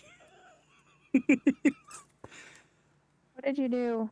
Don't worry about it. It'll be the players' choices whether they would like or how they would like to reveal that information. Joe, what have you done? Why have you done this? Fun things. Only fun things. So, I'm just saying, Puck could be a reason that their family tree could interact. Like, you know what I mean? Family tree does that weird thing where it can talk to people way bigger than Well, themselves. there's been a long-running theory. I mean, you have a number of, nuggets of your family history, not to mention that your magic, before it really dipped into the draconic line, it started as wild. Wild magic is often very tightly tied into the Feywild, and that's not an accident. Not to mention, even small exposure to sort of the wild magics of the Feywild in some cases have been theories for why different kinds of sorcerers spawn out in different family trees. As such, there's a lot of old things and old nuggets in the gnome tomes that you, especially from childhood, had kind of compartmentalized and put away and forgotten about, just being like, that's a fun little legend and thought, and then just kind of segmented off. The expansion of knowledge, however, and the expansion of mental potential that comes with the Festival of Knowledge, though, often puts some of those thoughts put to bed and those repressed memories back up to the surface. You remember reading through one of the gnome tomes, histories of old human fae of Earth. And you remember some tight-knit, weirdly doubly coded gnome runic notes next to some of the ancestral fae, particularly Puck. Noting Fae's tendency as almost a messenger of the court of Oberyn. A lot of those teachings. How notes were taken from those teachings, oftentimes with your family, and research was rolled back and back and back and back and back. And then it rolls back to the Sunrise Rebellion. Among the ties with the Velix, with your family, when the sun finally crusted over the limbo-bound ring of Zaria. They looked for help wherever they could, even in the old, forgotten, and repressed bones of dead fae, long forgotten in lost eras. And Puck was remarkably useful for communication, remarkably useful for interpretation, remarkably useful as a messenger. And that role, the messenger, was one of the roles that your family, in its most ancestral sense, played in the Sunrise Rebellion. Silent whispers and contingents between each grouping and gathering of peoples fighting for their freedom in the dark, where the whisper started.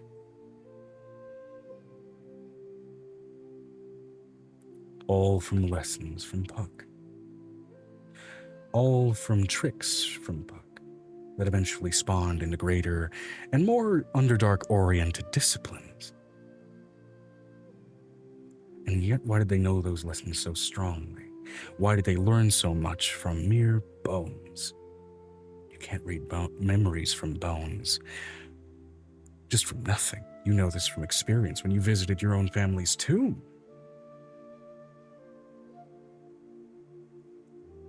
To read the memories of bones, you must be bound by blood.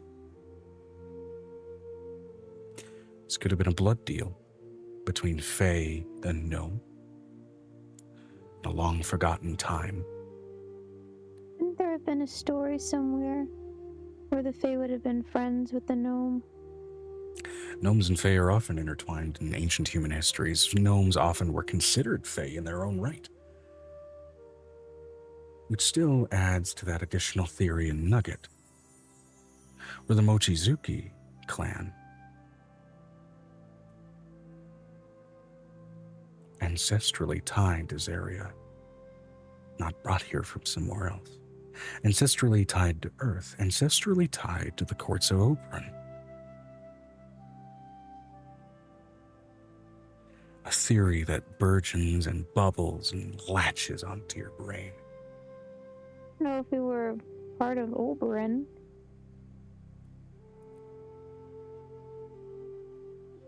But it would make sense if we made friends with them and they gave us boons.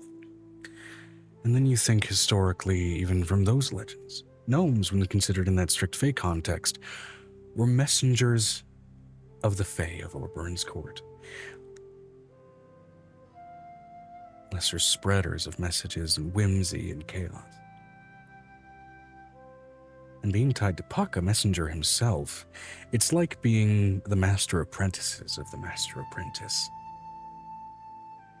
like being the birds in an information network, like being the whisper on the wind. It just makes sense that a dragon would eventually make friends with a gnome, which would make friends with a, Oh, yes. fae. And so that suddenly and steadily makes so much sense with the gnomish side of your family history, where it eventually then found its way to interlacing with Mosen and with his partner and spreading down your family line, likely one of Mosen's earliest descendants, tying in with that link. Just sounds like a story that would be in the Gnome Tomes. A chance legendarium and cavalcade that you remember as a child, getting fascinated enough that you peeled through edition after edition and after edition after edition, trying to find the source of, until your father stopped you because you had made such a mess of the books and the bookcase, as you were picked up from your childlike form, surrounded by scattered and opened books, twinging and just beaming with fascination and excitement and incredible disappointment that you were being stopped because you were told it's super late and you, my little girl, need your beauty sleep.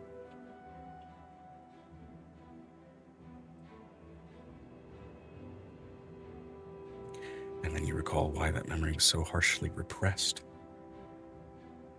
Because the very next day, your father's throat was cut.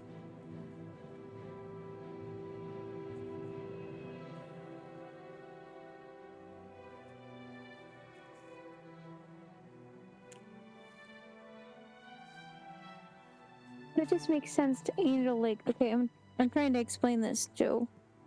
The ancestral line makes sense as far as... Hold on. Where's my camera? Can I put my camera on? Can I not put my camera on? Yeah, okay. Where'd it go? Oh, apparently I have to have permissions to put my camera on in this section. That's weird. You shouldn't need it. Hold on, let me... Because everybody else wasn't having problems.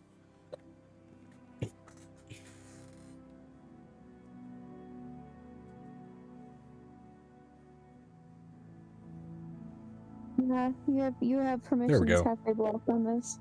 That's weird, because everybody else did not have problems turning on their cameras, except Vanessa, who was never going to turn on their camera. But I digress.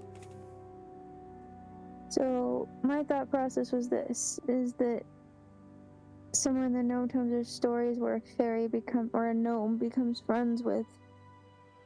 A gnome dragon becomes friends with the fae. It just makes sense, considering... Yeah. They didn't have great gifts. And that's where that line crossed over. You are ancestrally as much a part of somewhere else entirely as you are ancestrally bound to Earth from the other side of that family tree. Is it because we can do this? Say fuck you and leave? Maybe part of the many reasons why.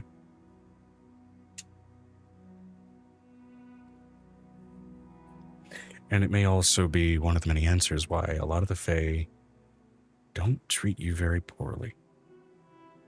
And don't try to fuck with you super badly. Fae ancestry.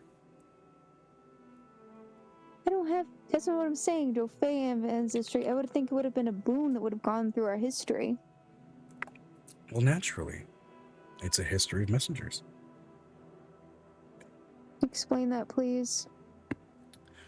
Your historically, your family back in the far-flung Feywild gnomish stuff were messengers of Fey and Fey whimsy, particularly under the tutelage of Puck, seeding chaos and whimsy and wacky into the minds of dreamers. Is that why my great-grandmother is so weird? In part. Some of you all cling to weirder tendencies, and it may or may not be a reason also why Angel's natural bubbly voice is so very high-pitched. Some of that gnomish ancestry. Gnome ancestry makes sense, but like the Fae stuff does not always make sense. I just expected a dragon to eventually make friends with a Fae. Which it did. Down that line, it did. From Mosen's side of that family tree, they met, they mingled. And it coalesced eventually into the gray dragons of the Underdark, of Sharni, and of the Whisper. there have been little runes on the side of the pages? All of it, yeah. And then there were old Sylvan runes in those margins, kind of trying to make notes. And it was theories that you were reading about as a kid before, again, your dad interrupted it. It's just fairy tales. Every one of the gnome tomes is just a fairy tale. Yeah, and when drawing back that far, it definitely starts getting less into history and more into myth, legend, and fairy tale, but there's still... It's a fascinating note in your family tree and family history. And if it's tied to Puck, that means that at least in that indirect sense, you may be technically directly family to Piper. I really didn't think we were going to be direct family, but I think friendship, which means Puck and Rosen or something, you know why was going to make sense to me. Yeah. Something we did that was good. At the very least, your family is tied to Piper's ancestry in one way. If not by blood, then based on those theories, profession. Makes sense. And whichever answer to one of those 4 prompts that you'd come up with later for Violet, I'll pull you aside for that as well. Give you a fun I'm little letting nugget. you know. I'm so excited, Joe. So excited about these. Very nice. But they're the same ones. Like the other ones, I was looking. Okay, so I have to tell you, I bought these, right? Uh-huh. Before we go back in the other room.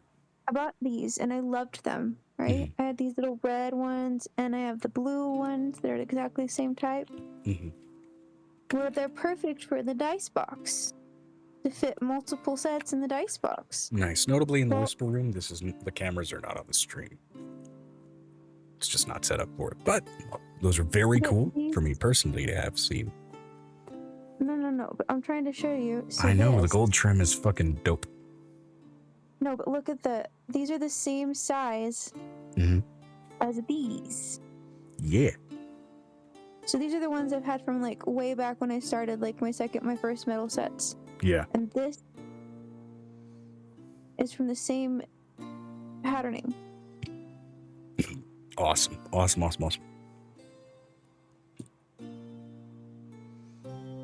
Make more things, Megan. Stop letting you stop yourself.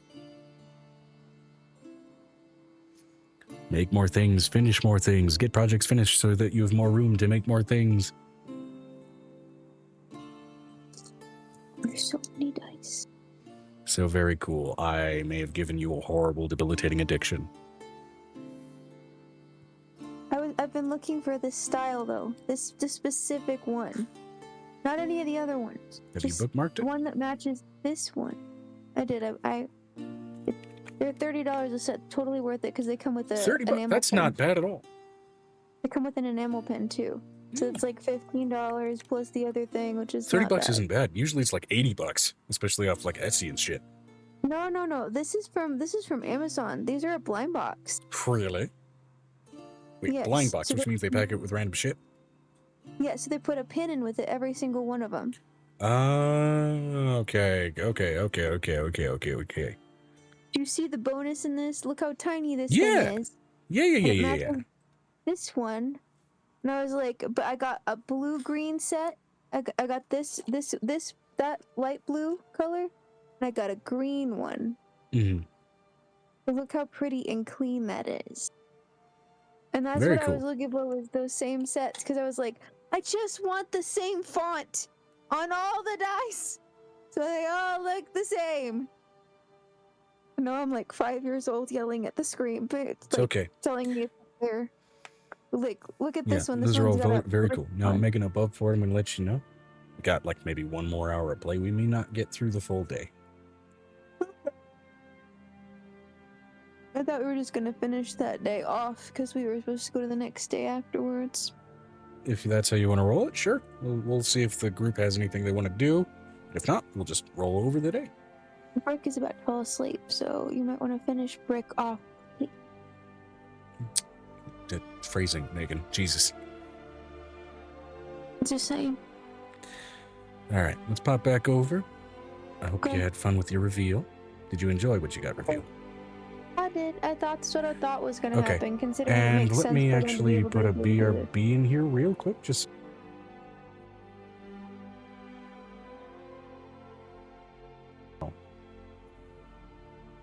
there's any issues with that. This is not bad. I'm Very so nice. happy.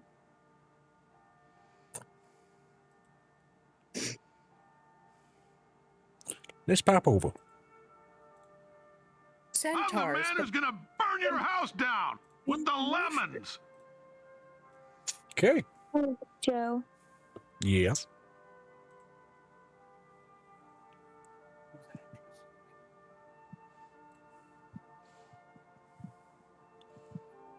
Okay.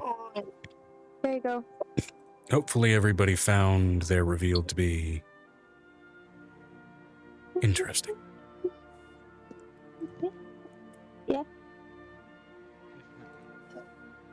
Oh yes. Oh my god. Yeah. I'm gonna say I this. would say I can't wait to put into roleplay, but I can absolutely wait. I'm so tired. It's all up to you. And here's the thing. I know everybody's tired. I know we spent a lot of time with the early thing. I'm hurting like hell, despite my voice. Lights and everything fucking are agony. That said, with that in mind, unless there's anything everybody else wants to cover for like the next hour play, because I think at max we're going to go for an hour longer. No. I think we're going to roll over No, to it's just the not- next in-game day.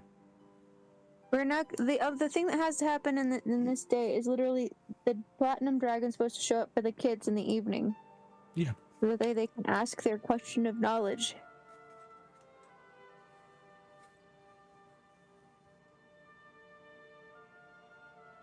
Well, this is the Day of Remembrance. Technically, if it's for the kids, it'll be for the Day of Edification here about 3 days from now. No, I told them they could talk to the God of Knowledge for this day, considering they want to talk to their dad. Well, fine, I'll break tradition. She's like, she goes outside and she takes all the kids and went into like the amphitheater of the training area.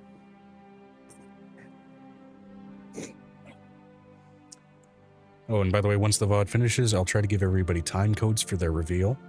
For when it starts and when it ends, just to not dip into spoilers for anybody else's stuff. Okay. Yeah, because Brick needs to avoid mine like the plague because I have to roleplay this with him.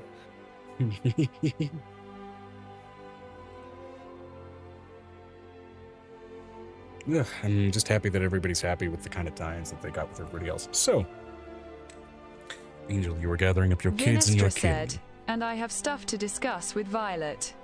Hell yeah, you do. Okay.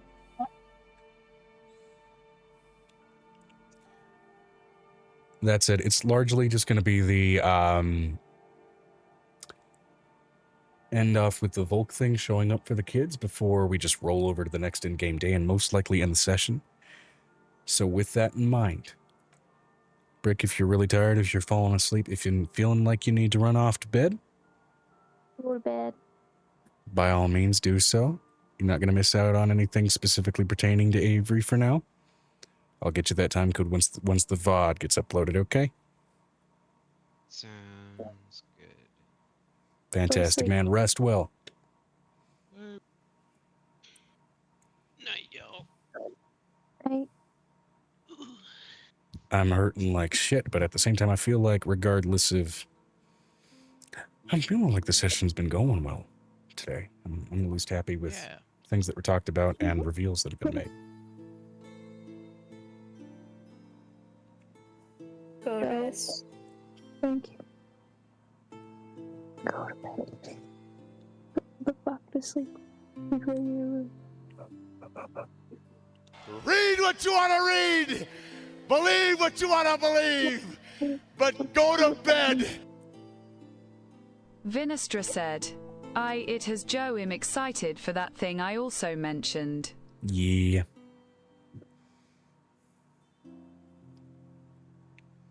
So, you gathered the kids up. Where do you want to bring them for Volk showing up? I'm letting you know Violet's gonna follow Angel in this situation with her. I'm letting Pregnant, you know wanting to there's- recluse herself, Violet is going to follow Angel. Yeah, she's gonna go with Halcyon and they're gonna go meet up with these people, but I'm letting you know this is hitting the nighttime when her family's supposed to start showing up. The vampire issue. So this is gonna be after after Volk kind of shows up, Violet's going to deal with the situation. Absolutely. She's Okay. gonna waddle her happy butt over there with a little mini cart of food that she is given. Considering she worked out before she did all of that. Somebody in it goes, I worked out. I deserve a snack. And a show. She says with her mouth full. Real fascinated to find out what Bruce does with his reveal, especially since he's temporarily smarter than he's ever been. Like he can't. It's more like he can't ignore the smarts now. He feels inclined to actually have to think a little bit about his actions. Yeah. Also, being intelligent does not necessarily mean being educated. But she's literally educating all of the children, all the adoptees, all the regular children. Everybody's in the amphitheater that is the training center. And all of the kids have expanded brain nuggets enough that they can actually comprehend the lessons they gain. After the festival, if they retain that knowledge, we'll see. Yeah, but this is her giving them a chance to choose their god. This is the year that she's like, every time we have a festival, we have one of them show up so you can decide if this is who you want to follow, if you want to follow mommy, if you want to follow them.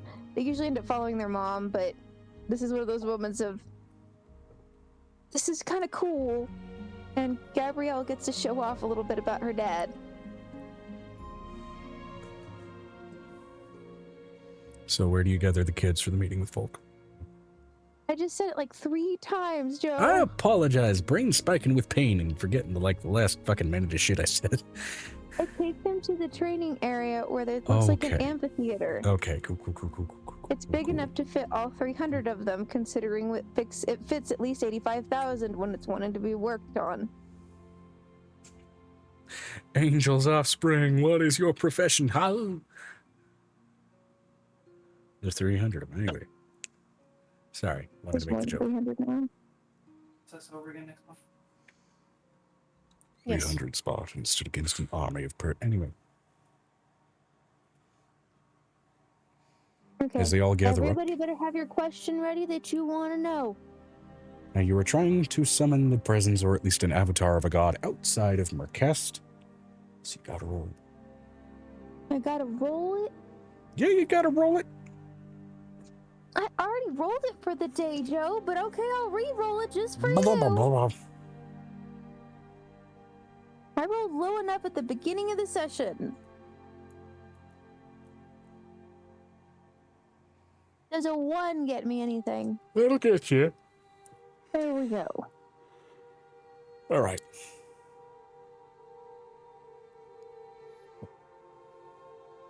An avatar of Volk manifests itself in a sort of shower, almost like a snowfall of platinum flecks out into that amphitheater, which snow is pretty thematic given where the outdoor amphitheater is placed in this frozen landscape of Kirin before it manifests steadily into a platinum-colored barn hall,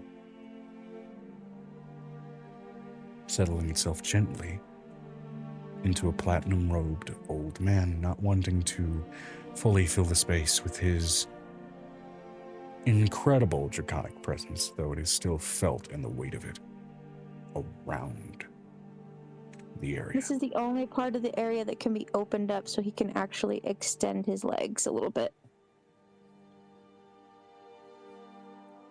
Hello, children.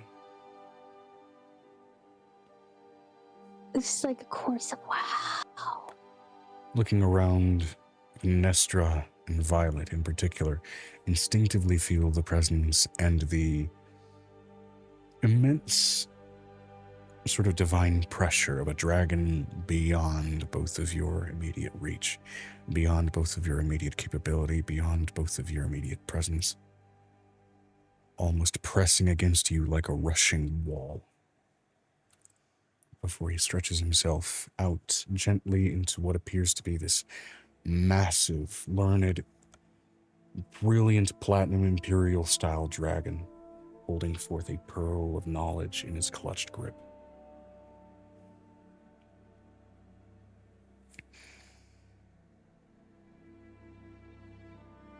So,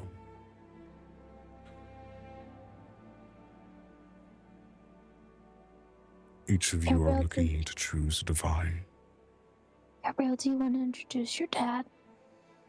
This is my papa. This is Volk, the god that is smarter than your god.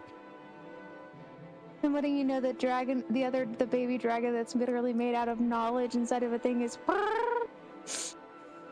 Yeah, the one dragon that is outclassing the knowledge-made dragon is absolutely Volk.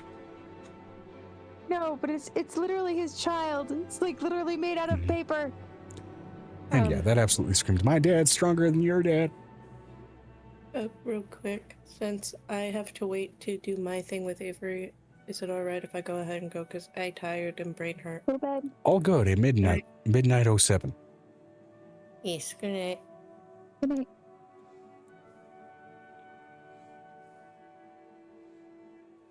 Have to be nice. See, I'm letting you know Volk can literally see Angel absolutely almost limping at this point. You need to sit down. I am sitting down. She pulls the orb underneath her again. Yoda chair. Yoda chair.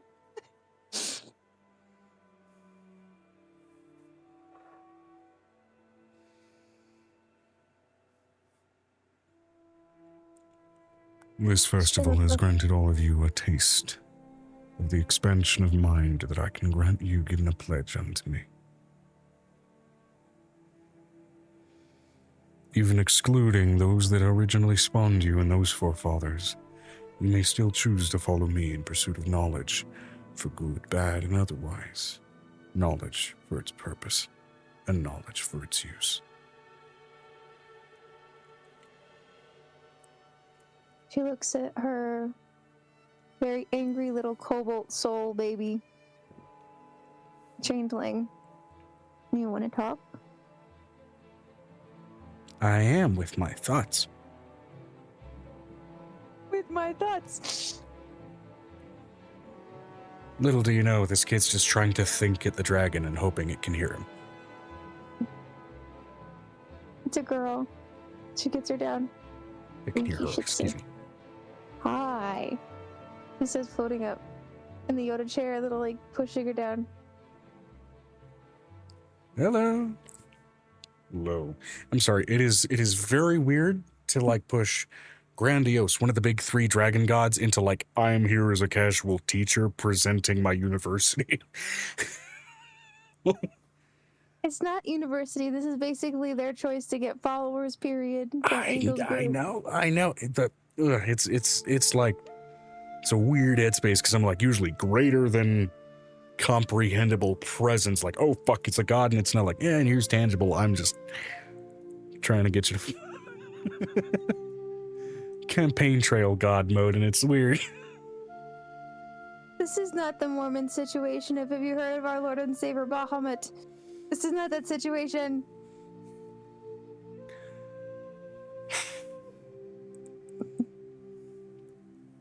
I'm all up in my head. All right. Still. Push some of the little ones forward that are literally just like barely about to touch him or say hi. And they're more inquisitive than normal, naturally, of course, given the festival. A lot of them are absolutely engaging in kinesthetic learning, trying to touch and trying to mouth and bite something to understand what it is. And they are mouthing and biting on an avatar, at the very least, of a form divine, and you are literally seeing their hair start to stand on its end, like being in the presence of an electromagnetic field. That's what I thought. She pushes some of the little 3 or 4-year-olds forward to ask their questions. I have a question. Is it the 24 question situation? Oh, yeah. Why is the sky blue? How do you fly? And How just do you fly? Why do you know everything? and they all get bright light flashes in their eyes to answer all of those simple questions in a way that a kid would understand. Very much in the same way of that woman getting a brain blast from Kingdom of the Crystal Skull in Indiana Jones 4. Just getting it blasted from their eye holes straight into their brains. Okay. So the sky is blue because of water reflections. That's cool. Whoa. Whoa.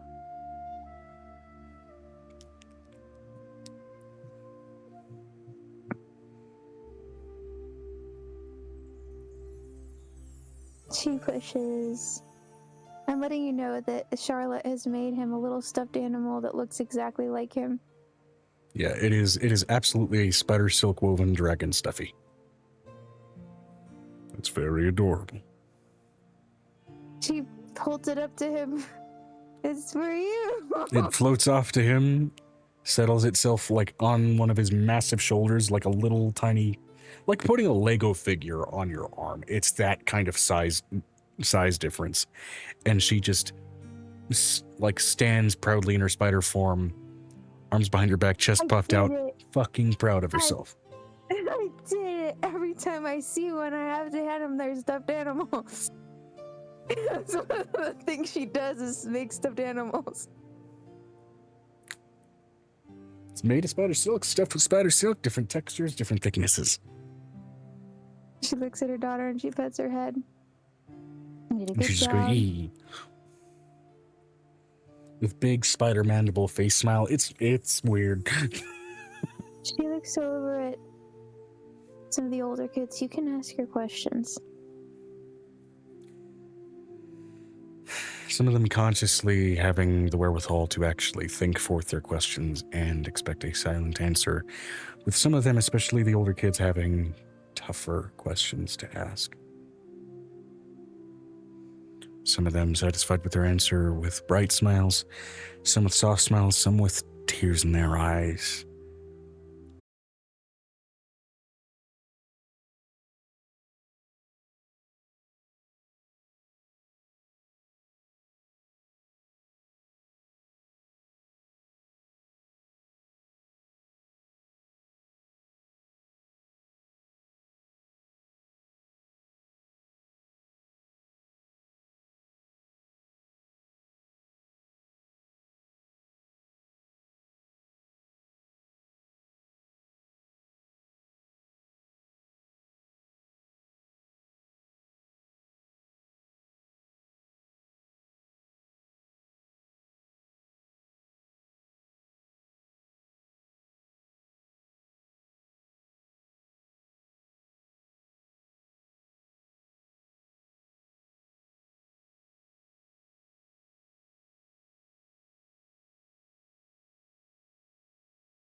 you. Good to see you. I don't know if you know what happened. I know. She didn't know how. Don't be too mad. Welcome back up. When we go to rest in the garden, we are never meant to wake again.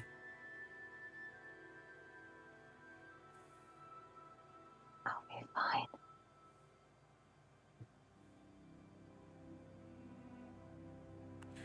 Will any among your friends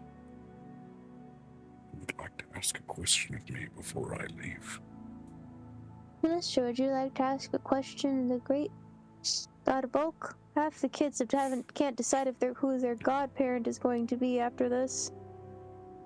I usually give them about a year to try to figure it out. But the youngest haven't gotten a good chance to do this, not in the open air. Youngest don't fully understand what the hell it means. I do this every year. Vinestra said, sure. Vi would get contemplative. You have the chance to ask a question of the avatar of the God of Knowledge.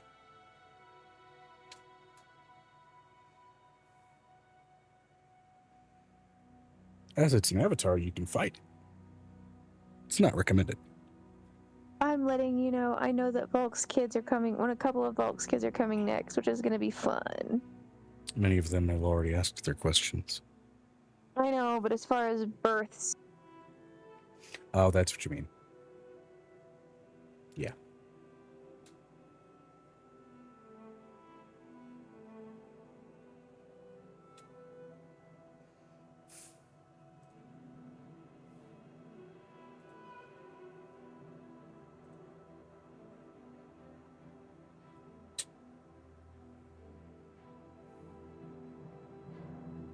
Agni, do you want to ask a question? Would you ask? Agni. Agni's the one that's, I can't remember if it's Agni, the one that's the deep child who always has a question that's actually a decent question. That's definitely He's super intelligent. Agni is the Eye of the Gods kid. Yes, well, the Eye of the Gods doesn't have to ask any questions, he just sees things. I see. I see everything. She just looks at him like, I know you do. He looks over at the other guy. Right now, the Agni kid's got a really big head because he snuck into Griffin's room while Griffin was watching Lord of the Rings, and now he's briefly identifying with the Eye of Sauron. So right now, he's Vinestra looking real said, creepy. where might we find a vast hoard of spell tomes? And I don't mean through research, but ones that are written. Amira chimed in, curious if such a question would be allowed. Amira asked the question.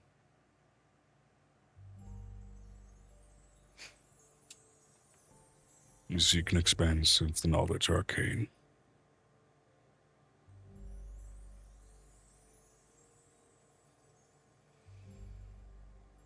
Sage and Chain has a lot of stuff. Sage and Chain has many things, but specific and hidden things such as that. It cannot. Yeah, but that would be in a dragon's hoard.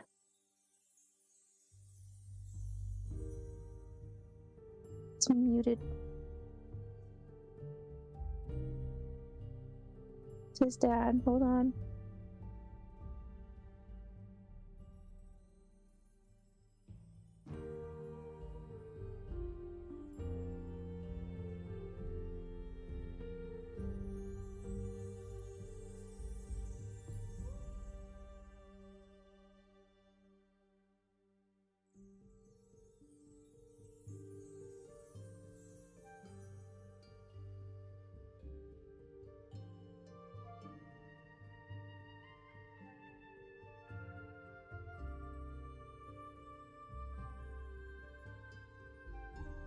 He doesn't consider that trying to yell at me through the door while I have a fucking migraine doesn't help.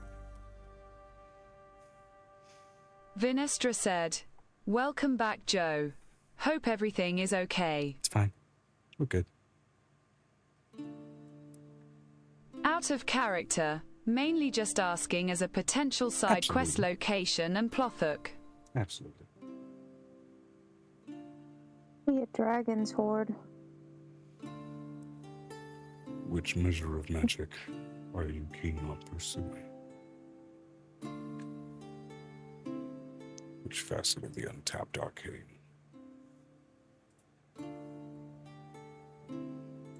Any and all arcane. Yeah, Should you it's not unearth the it? same thing. They're different disciplines. It will have to be shared. So what discipline at the moment does your mind grasp for?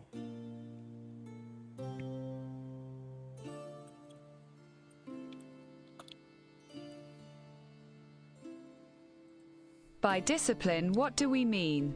OOC. Sort of style and theme of magic. Fire magic, water magic. There's different types of magic. Not really in that, but insofar as There's different disciplines as well. There's bard magic, artificer. There's different things that you could do. It just depends on what. That was a very vague, open question. it specify as far as what he means, but as far as like magic accessible to beings other than mortals normally. Or at least normal mortals. Oh, that's a different type of access. Like That- magic of time, magic of shadow, elven high magic, the magic that dragons know, Wild magic. elemental magic, hieroglyphics, stuff like that. There's so many places.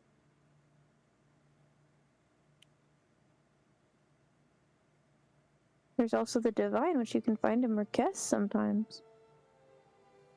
Vinestra said, Amira's goal is to create a vast repository of all magics.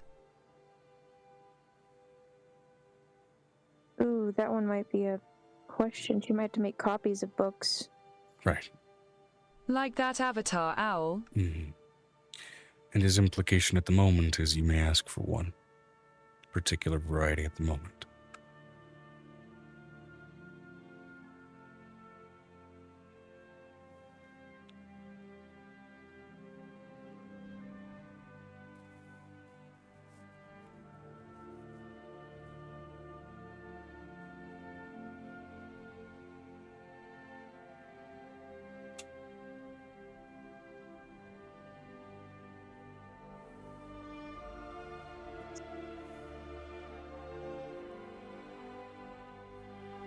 You may be able to still find the others later, but Firmagati is offering a simple answer to a broad question.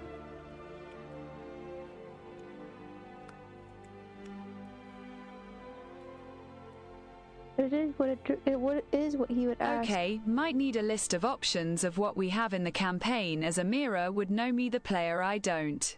Okay. So let me pull up the Deep Magic book real quick. In terms of available options, you have... The dragon tomes are not accessible in this world. They're accessible through Ormer. Right. You have Alchemancy, you have remember. Angelic Magic, you have Chaos Magic, Elven Ritual Magic, Hieroglyph Magic, Illumination Magic, Ring Magic, Rune Magic, Shadow Magic, Temporal Magic, and Winter Magic. Oh, also Angelic Magic. I don't believe I said that already yet. You did. That's the one that Nicodemus is learning before Angel does.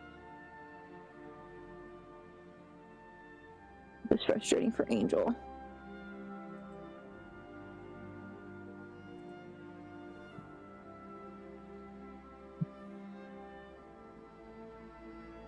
Vinestra said, will if okay think on it OOC and get back to you, Joe. Absolutely.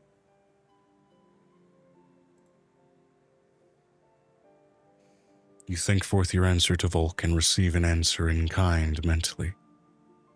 Or I suppose Amira does. Whatever that answer is.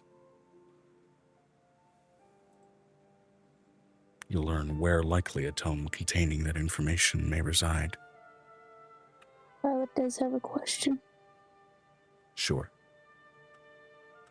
Is there a way that I can solve the vampirism in my family without necessarily killing every one of them?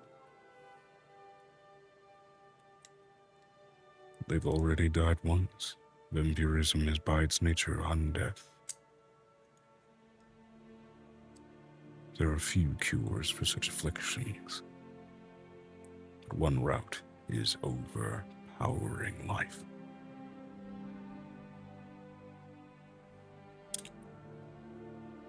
What do you mean?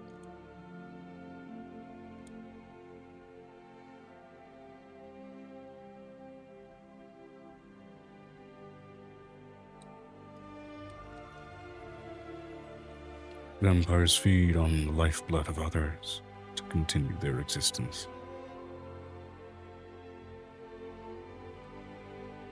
If they were to feed on life unending, they would have no choice but to have life returned to them. Like feeding on Angel? That'd be horrible. Or on angels.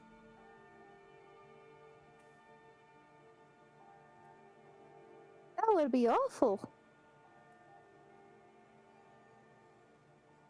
Many angels have been noble enough to make such sacrifices. Find one willing to sacrifice itself and you may have your answer. Not likely among angels' kin, but one more so tied to what your family believed. Just as in old histories.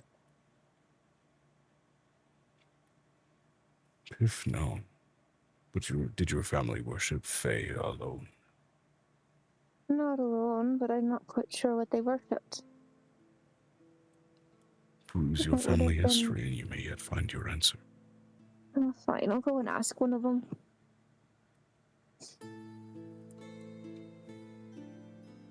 Be careful on your way out, your lordship. He dissipates himself back down into a platinum owl and just takes to the sky. Somebody, you know, Gabrielle gets a hug before he goes. I get a hug. On his That's the one thing downsizing, I she get. manages to full body hug the owl before it... Didn't mean to throw that. Oh my god. Angel's like, and it's bedtime. You hear the entire group go, aww.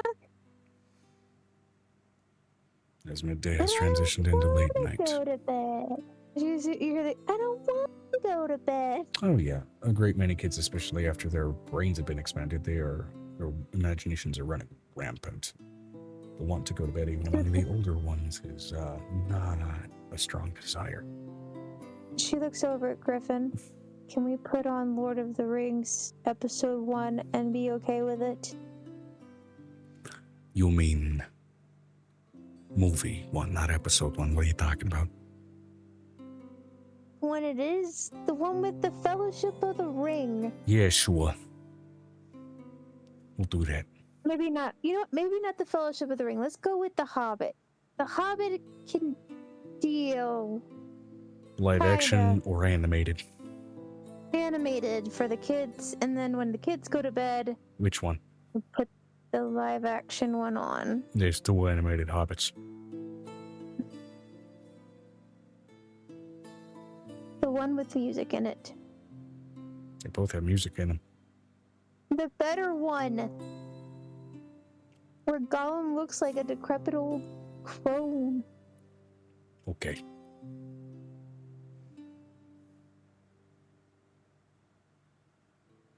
I would be more charismatic, but unfortunately the mouthpiece that is speaking for me says his brain feels like a melted cinder block. Okay. Well, Violet's still gotta go talk to her family. I will see you later. I'm going outside. She goes out to the woods where they said that they would meet.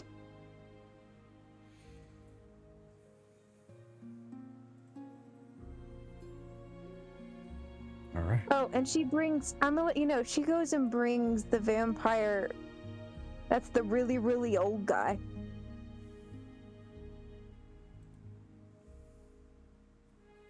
The envoy. The one that's dating, Kayla's symbiote. Oh, the 11,000-year-old child. Chimer guy? Mm-hmm. Right. The one who named himself Lazarus. Mm-hmm. Okay. No, that's the one who named himself. Did he name himself Lazarus? Yeah. The one who's dating Angel's kid? Yes. I think. Wait, no. That was the adoptee vampire. No, that was the adoptee vampire. That's not the 11,000-year-old man that's basically dating her 18-year-old child or 21-year-old child. Yeah, that's not 11,000 layers of problematic. Well, considering they're the same age and she's older than he is. Oh, that one, okay. She was a baby that got turned into an adult. Right. The skag that was stuck as a baby for 11,000 something years. And now she's got 1 million animals in her bedroom. Yep.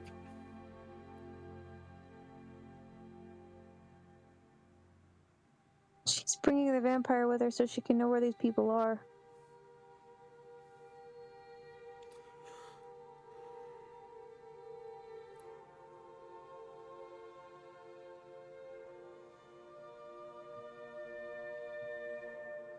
There's not really a woods out here, but there are some gathered trees kind of further away. He did say that there was a small sheltering of trees, which would be kind of a little bit of a mini forest. It's a little pockmark that's barely woodsy, but yeah, I know what you're talking about. Where she's gonna head that way, because that's where she was told to head. The farther away you get from the house, the more notable cold becomes, but all the same. Violet's got ember stones all over her body. And then Halcyon on her back, and this vampire guy on her back. And Halcyon's like, stay behind me. I don't want to burn you with the sun. Yeah.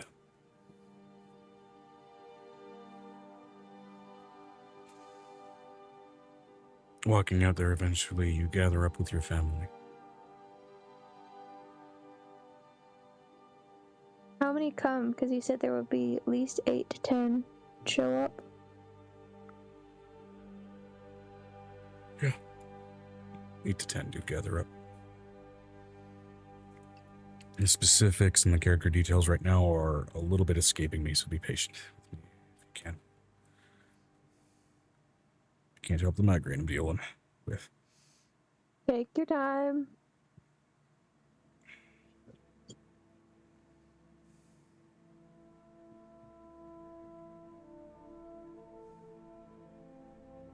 Violet's gonna shrink down from dog form.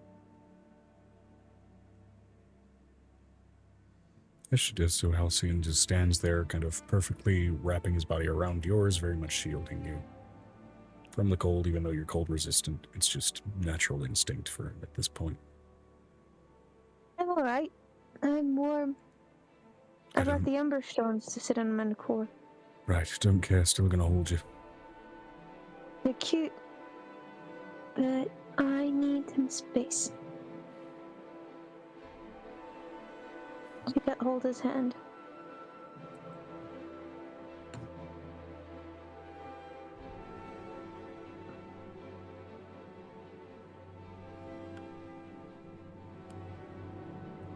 So how are we gonna do this? She's waiting for one of them to come forward. One of them does. One of the older ones. Well, So how are we going to do this? do you want your lives back? We like the power we've been granted.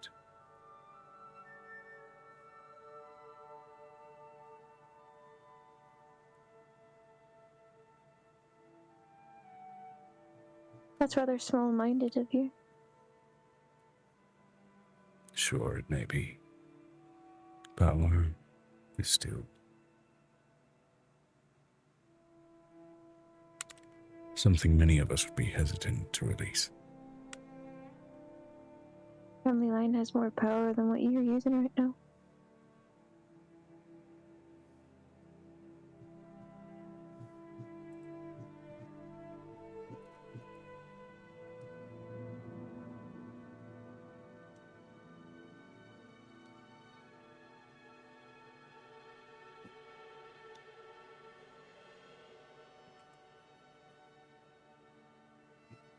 She looks at her newly healed, whiny nephew.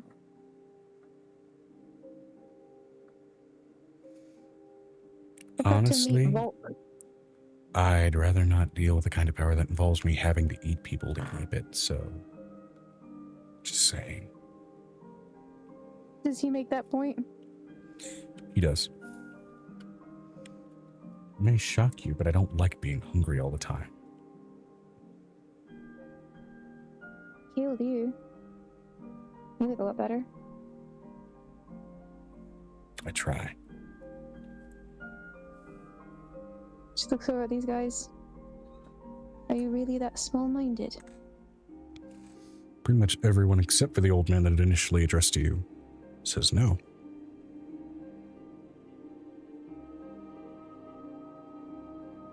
For him to be an elf and be that old, though, suggests he's quite old indeed. Regardless of how much more time he's had in undeath.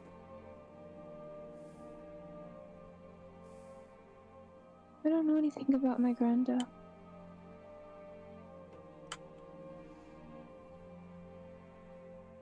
She said that he died. She didn't say how.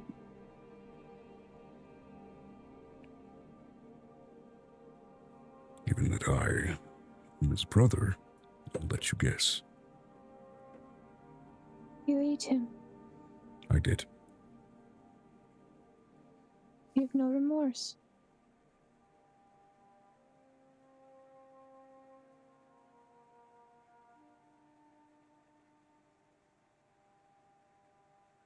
No.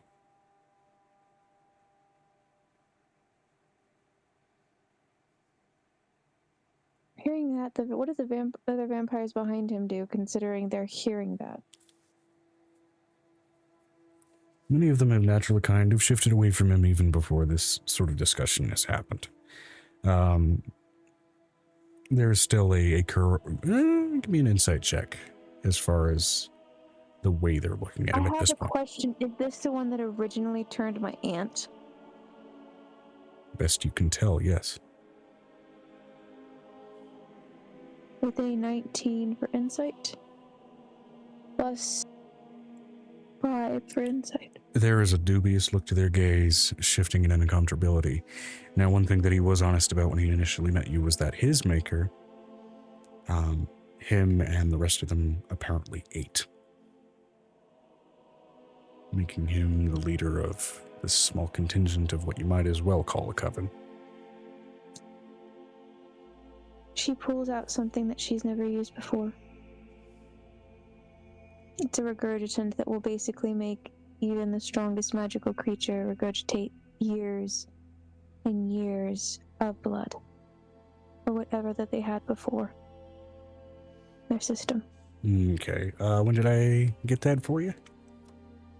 That was back when we were going to kill the original vampires.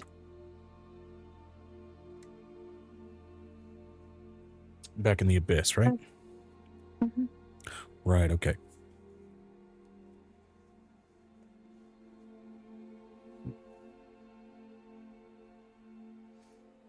Are you sure that you ate my grandfather? I did.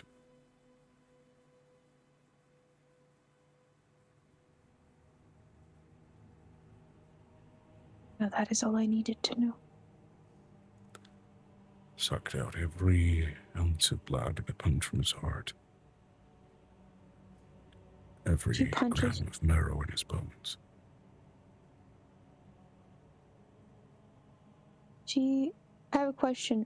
Is there a way that I could punch through his teeth and put this regurgitant into his mouth? Roll to hit. And make him swallow it? Because it is flavored with the blood of the blood hags.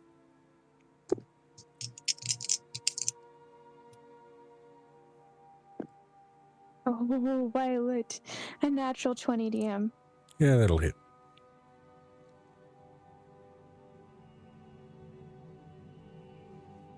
Natural 20 is a natural 20 even with a cold shot. So yes, you managed to get that in his mouth. And eventually you watch as the veins along his neck go dark crimson as he begins to belt out gouts of crimson. Gout after gout after gout. The extended regurgitation. Catching what you can and the rest of it just splattering and painting against the ice and snow. You watch as his full flesh begins to turn taut, tight, slender, and desiccated with each and every passing second for the regurgitation, to the extent where what he has continued to reject has far exceeded what the volume of his body would normally and should normally be able to contain. She keeps pulling buckets out. She's got buckets upon buckets for this reason. And it is until he is as shriveled as what you would expect to see out of almost for our own human equivalent, a 115-year-old monk. That sort of skin and bone desiccation now on his form. Barely clinging to mobility and to life. A chin and mouth smeared with blood that it finally has stopped. Great uncle, tell me why I should let you live.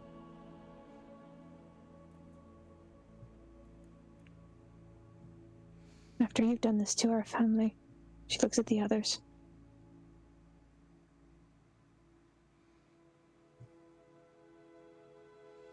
You probably shouldn't.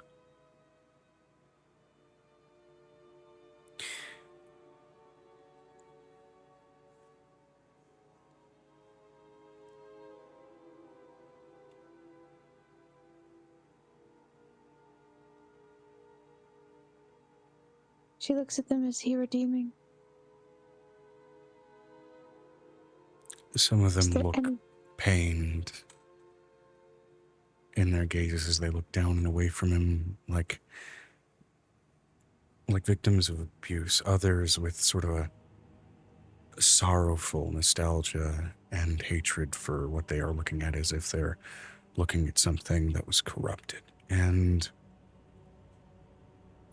roll me a religion check really quick, because that's usually the rule applied when thinking about undeath and that kind of thing as well. 19 plus 10. When concerning vampires and vampire covens, usually an ascended vampire is produced as part of a ritual where one eats their maker. And the process of vampiric ascension is often one that also amplifies a lot of the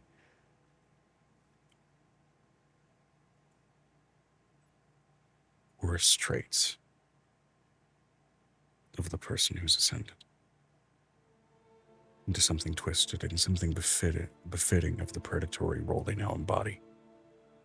But they are traits amplified nonetheless, perhaps to the extent that they bury perhaps some better traits that were there before the ritual.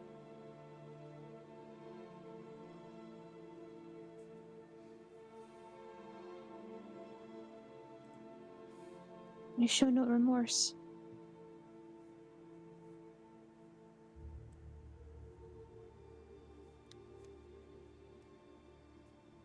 She asks it again. Yet again, taking time before the answer releases from him, he says, "No."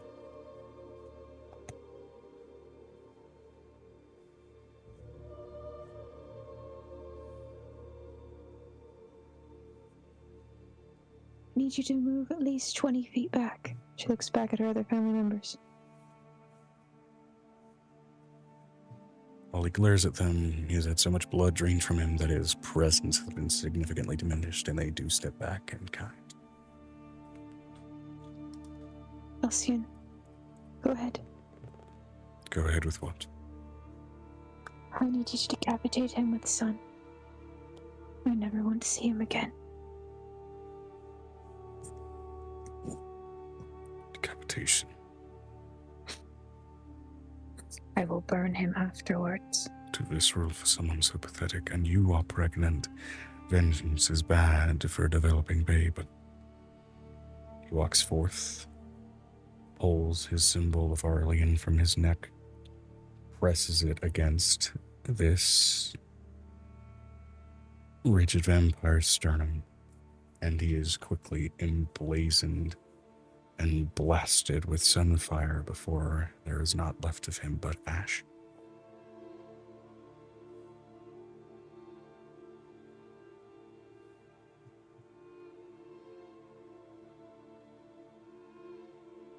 She pulls out a small feather that she was given.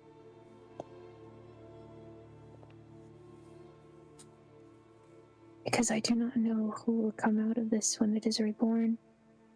I need you all to step back.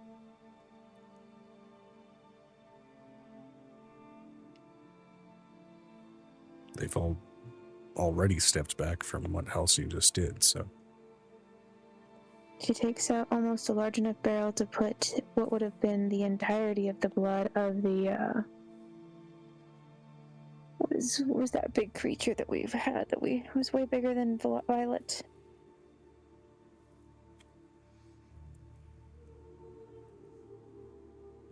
It's the jars where the remnant was. Those huge human-sized jars that were huge.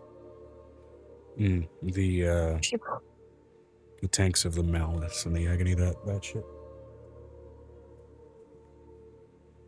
She takes the 3 feathers that she was given, and she puts them in to the blood. They're phoenix downs. Those. To be born on such a beautiful night would be a great day. To be. And a beautiful night it is. I want my granddad back. There are a few that spawn forth a number of animals that crawl themselves just scared to shit out of the tanks and just bolt off into the night. Creatures of lesser complex structure in their soul, climbing out one after the other in bounds and leaps until there's very little left in either tank. They spray over, they intermingle with each other, and eventually what is summoned forth at an age not dissimilar from the vampire of ash, and a face disturbingly identical to it, minus the hungry and rigid structure, with soft, brilliant, frost-blued eyes. An older man whom, from the leftovers of blood, pulls it up. The phoenix down takes you back to the age you were when you died. Yes, and he was quite old when he did.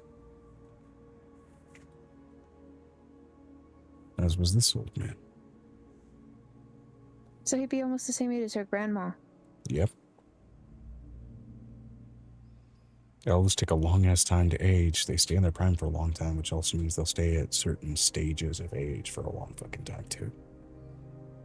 But he doesn't look as old. He would look younger, like he was the youthful one, right? The older vampire as he was, that you were confronted with, did not continue to age into his vampirism. He did not look geriatric by any stretch. It looks like, for a human equivalent, someone in their mid-60s. If that makes sense. So he looks identical almost to my grandmother in age. Pretty much. She looks over at her. She looks over at him. Granddad. He is fully nude as he scrapes up what fluid is left over in the cage. With a small blast of magic, a crimson silken robe breathes around him. Fabric made from the leftover refuse of death and absorption. Hello. Be glad to see you. spend a good bit of time looking down upon you. Are you stranded where you've been? Looking upon your grandmother?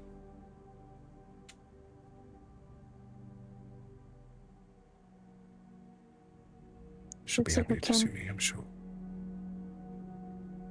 Halcyon, will you take Granddad home? I'm going to walk back with the family. He touches the glass in the tank which he's standing within, and it just softly melts.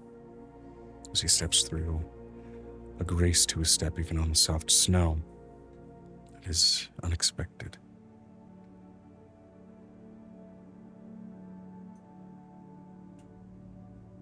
You're going to stand there afraid to hug me. Hugs him with all the fervor, considering it's all she ever wanted was someone who reminded her of her dad.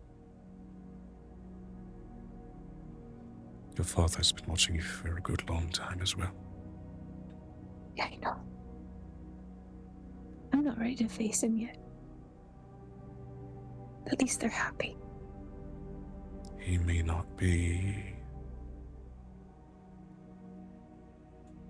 willing to come back. I don't plan on him being. They are quite at peace where they are. Quite excited to see how your life progresses. She puts her hand this side of his face. I would have let you be, You have a but family. she's not blessed. I came back of my own choice, as is the nature of resurrection magics. The grandmother needs someone that she can gently spend eternity alive and eventually dead with. And I do not need to be transformed into some grand creature to be rendered fearful of the ticking of time's endless clock. I'm sorry. Did I not hear that you're not going to be soulbound to Grandma? I did not hear that. Did I hear that? That is not what I Halcyon, said. Is that what I heard? She's being cute. Is that what I heard? I don't Is think that's what he heard? said. I don't think that's what he said. I Is that what think my he said elf he's ears hear? unworried by the ticking clock of time. She plays with And his as hair. he steps by, you watch as a series of snow bells are being left in the wake of each of his steps. And you're beginning to understand why. He's a druid. As druids of a particularly powerful enough stature do cease to continue aging. She looks over at the others. I've heard 3 ways to fix this. Either we can do this the hard way, and you come back one at a time, which I don't mind doing. Or we can find a celestial that you feed from. It's up to you which choice you want to make.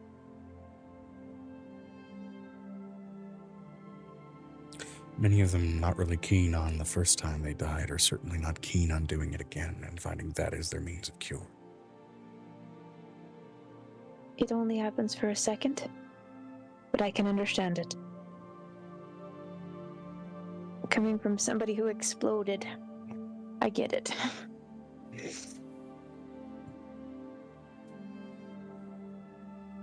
Your grandfather runs his fingers through your hair.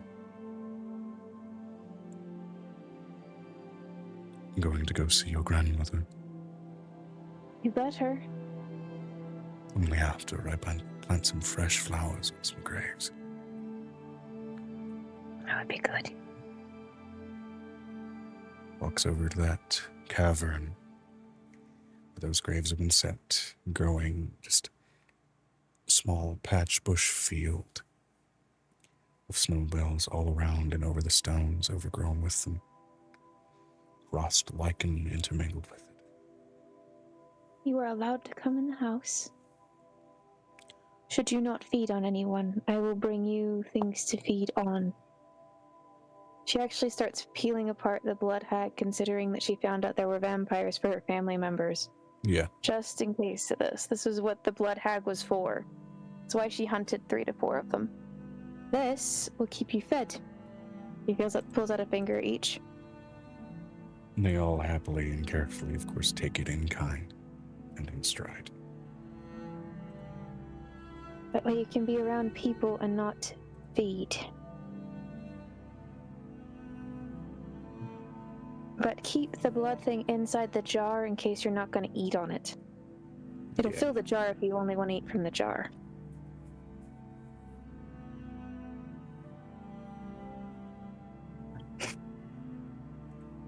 I'm letting you know, this was Violet's plan a long time ago because she knew that half of her family turned into vampires. It was literally to get a blood hag and cut it up into billions of pieces. As we go back to the house, and we make it back, does she at least get to see him? She doesn't rush to him as much as just quietly make her way over. Given what she was made to transform into, she sensed him the moment he set his feet on the ground. She embraces him calmly, and he embraces her. He tucks his face into her neck for a moment of sheer hesitation, given the face he shares. You worry about a vampire taking advantage. No, don't worry anymore. Notably, there's only a pair of long-nosed lips just planting kiss after kiss on her shoulders, holding her face and resting his forehead against hers. She smiled for the first time. She didn't even smile when she saw me. She's been wearing a soft smile the entire time since you stepped into the house.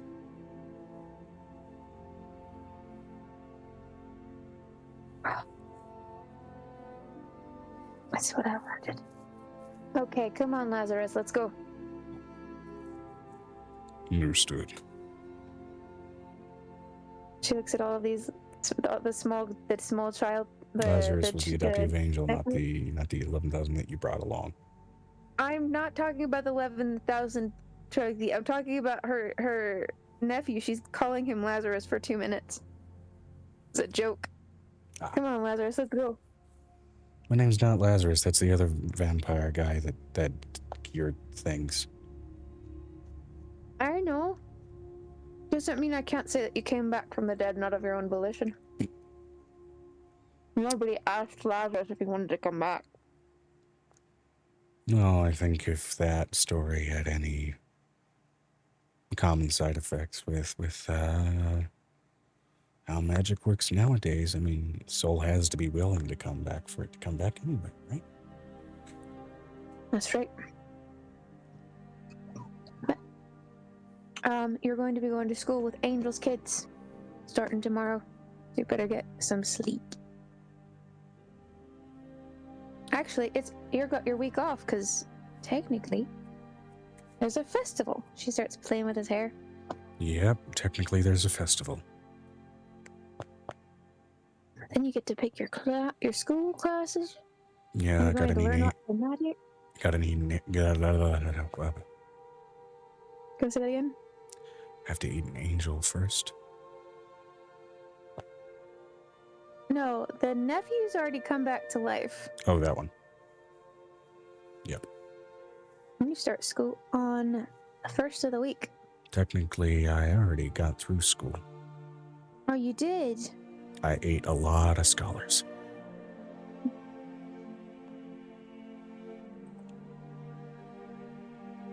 Knowing Angel, that's not necessarily something that you think when you say you ate somebody. That's... Which version of the eating is it? Yes. I sucked them dry. Oh, okay, like a... What was that thing called? Halcyon, a Capri Sun? Soon? There was no sun involved. A Capri... Certainly not any capris. She looks over at Halcyon. What was that thing called that Griffin talks about it when vampires drink? They drink people like Capri Suns? Or is it Capri Sun? It was Capri Sun. Okay. See? He knows what I'm talking about. The only scholars I didn't eat that many of were language teachers, so I don't have that many in my repertoire.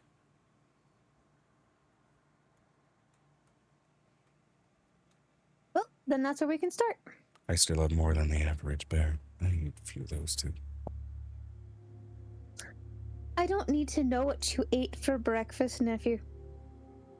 I just need to know that you're going to school. We talking breakfast before I got resurrected? An unfortunate family of sewer rats.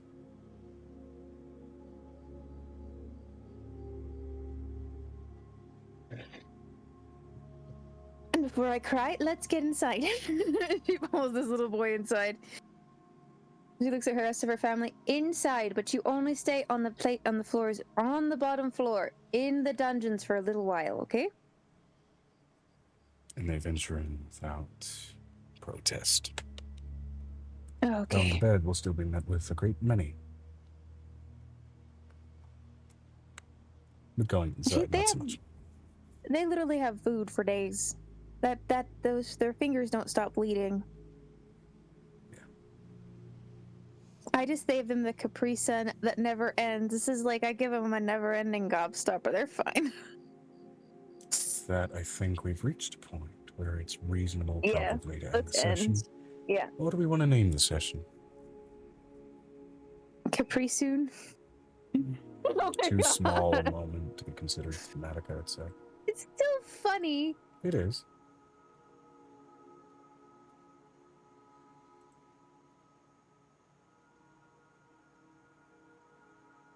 Joe, I'm letting you know, there are small moments where you've taken an entire theory out of a whole episode. Because they were small, but they got everybody laughing so hard that all of us forgot how to think.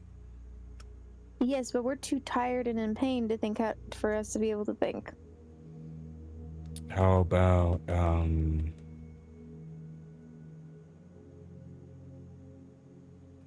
small moments and big reveals? No, because we've already had a title like that before. Oh, Joe.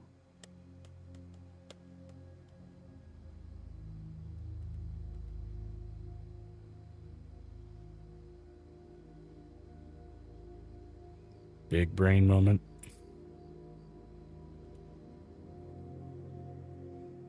I don't know. No. The whole session was mental expansion while dealing with also brain pain, so big brain moment seems that.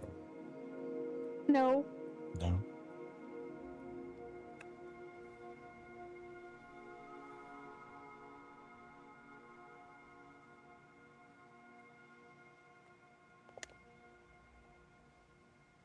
Vinestra said, 20 questions.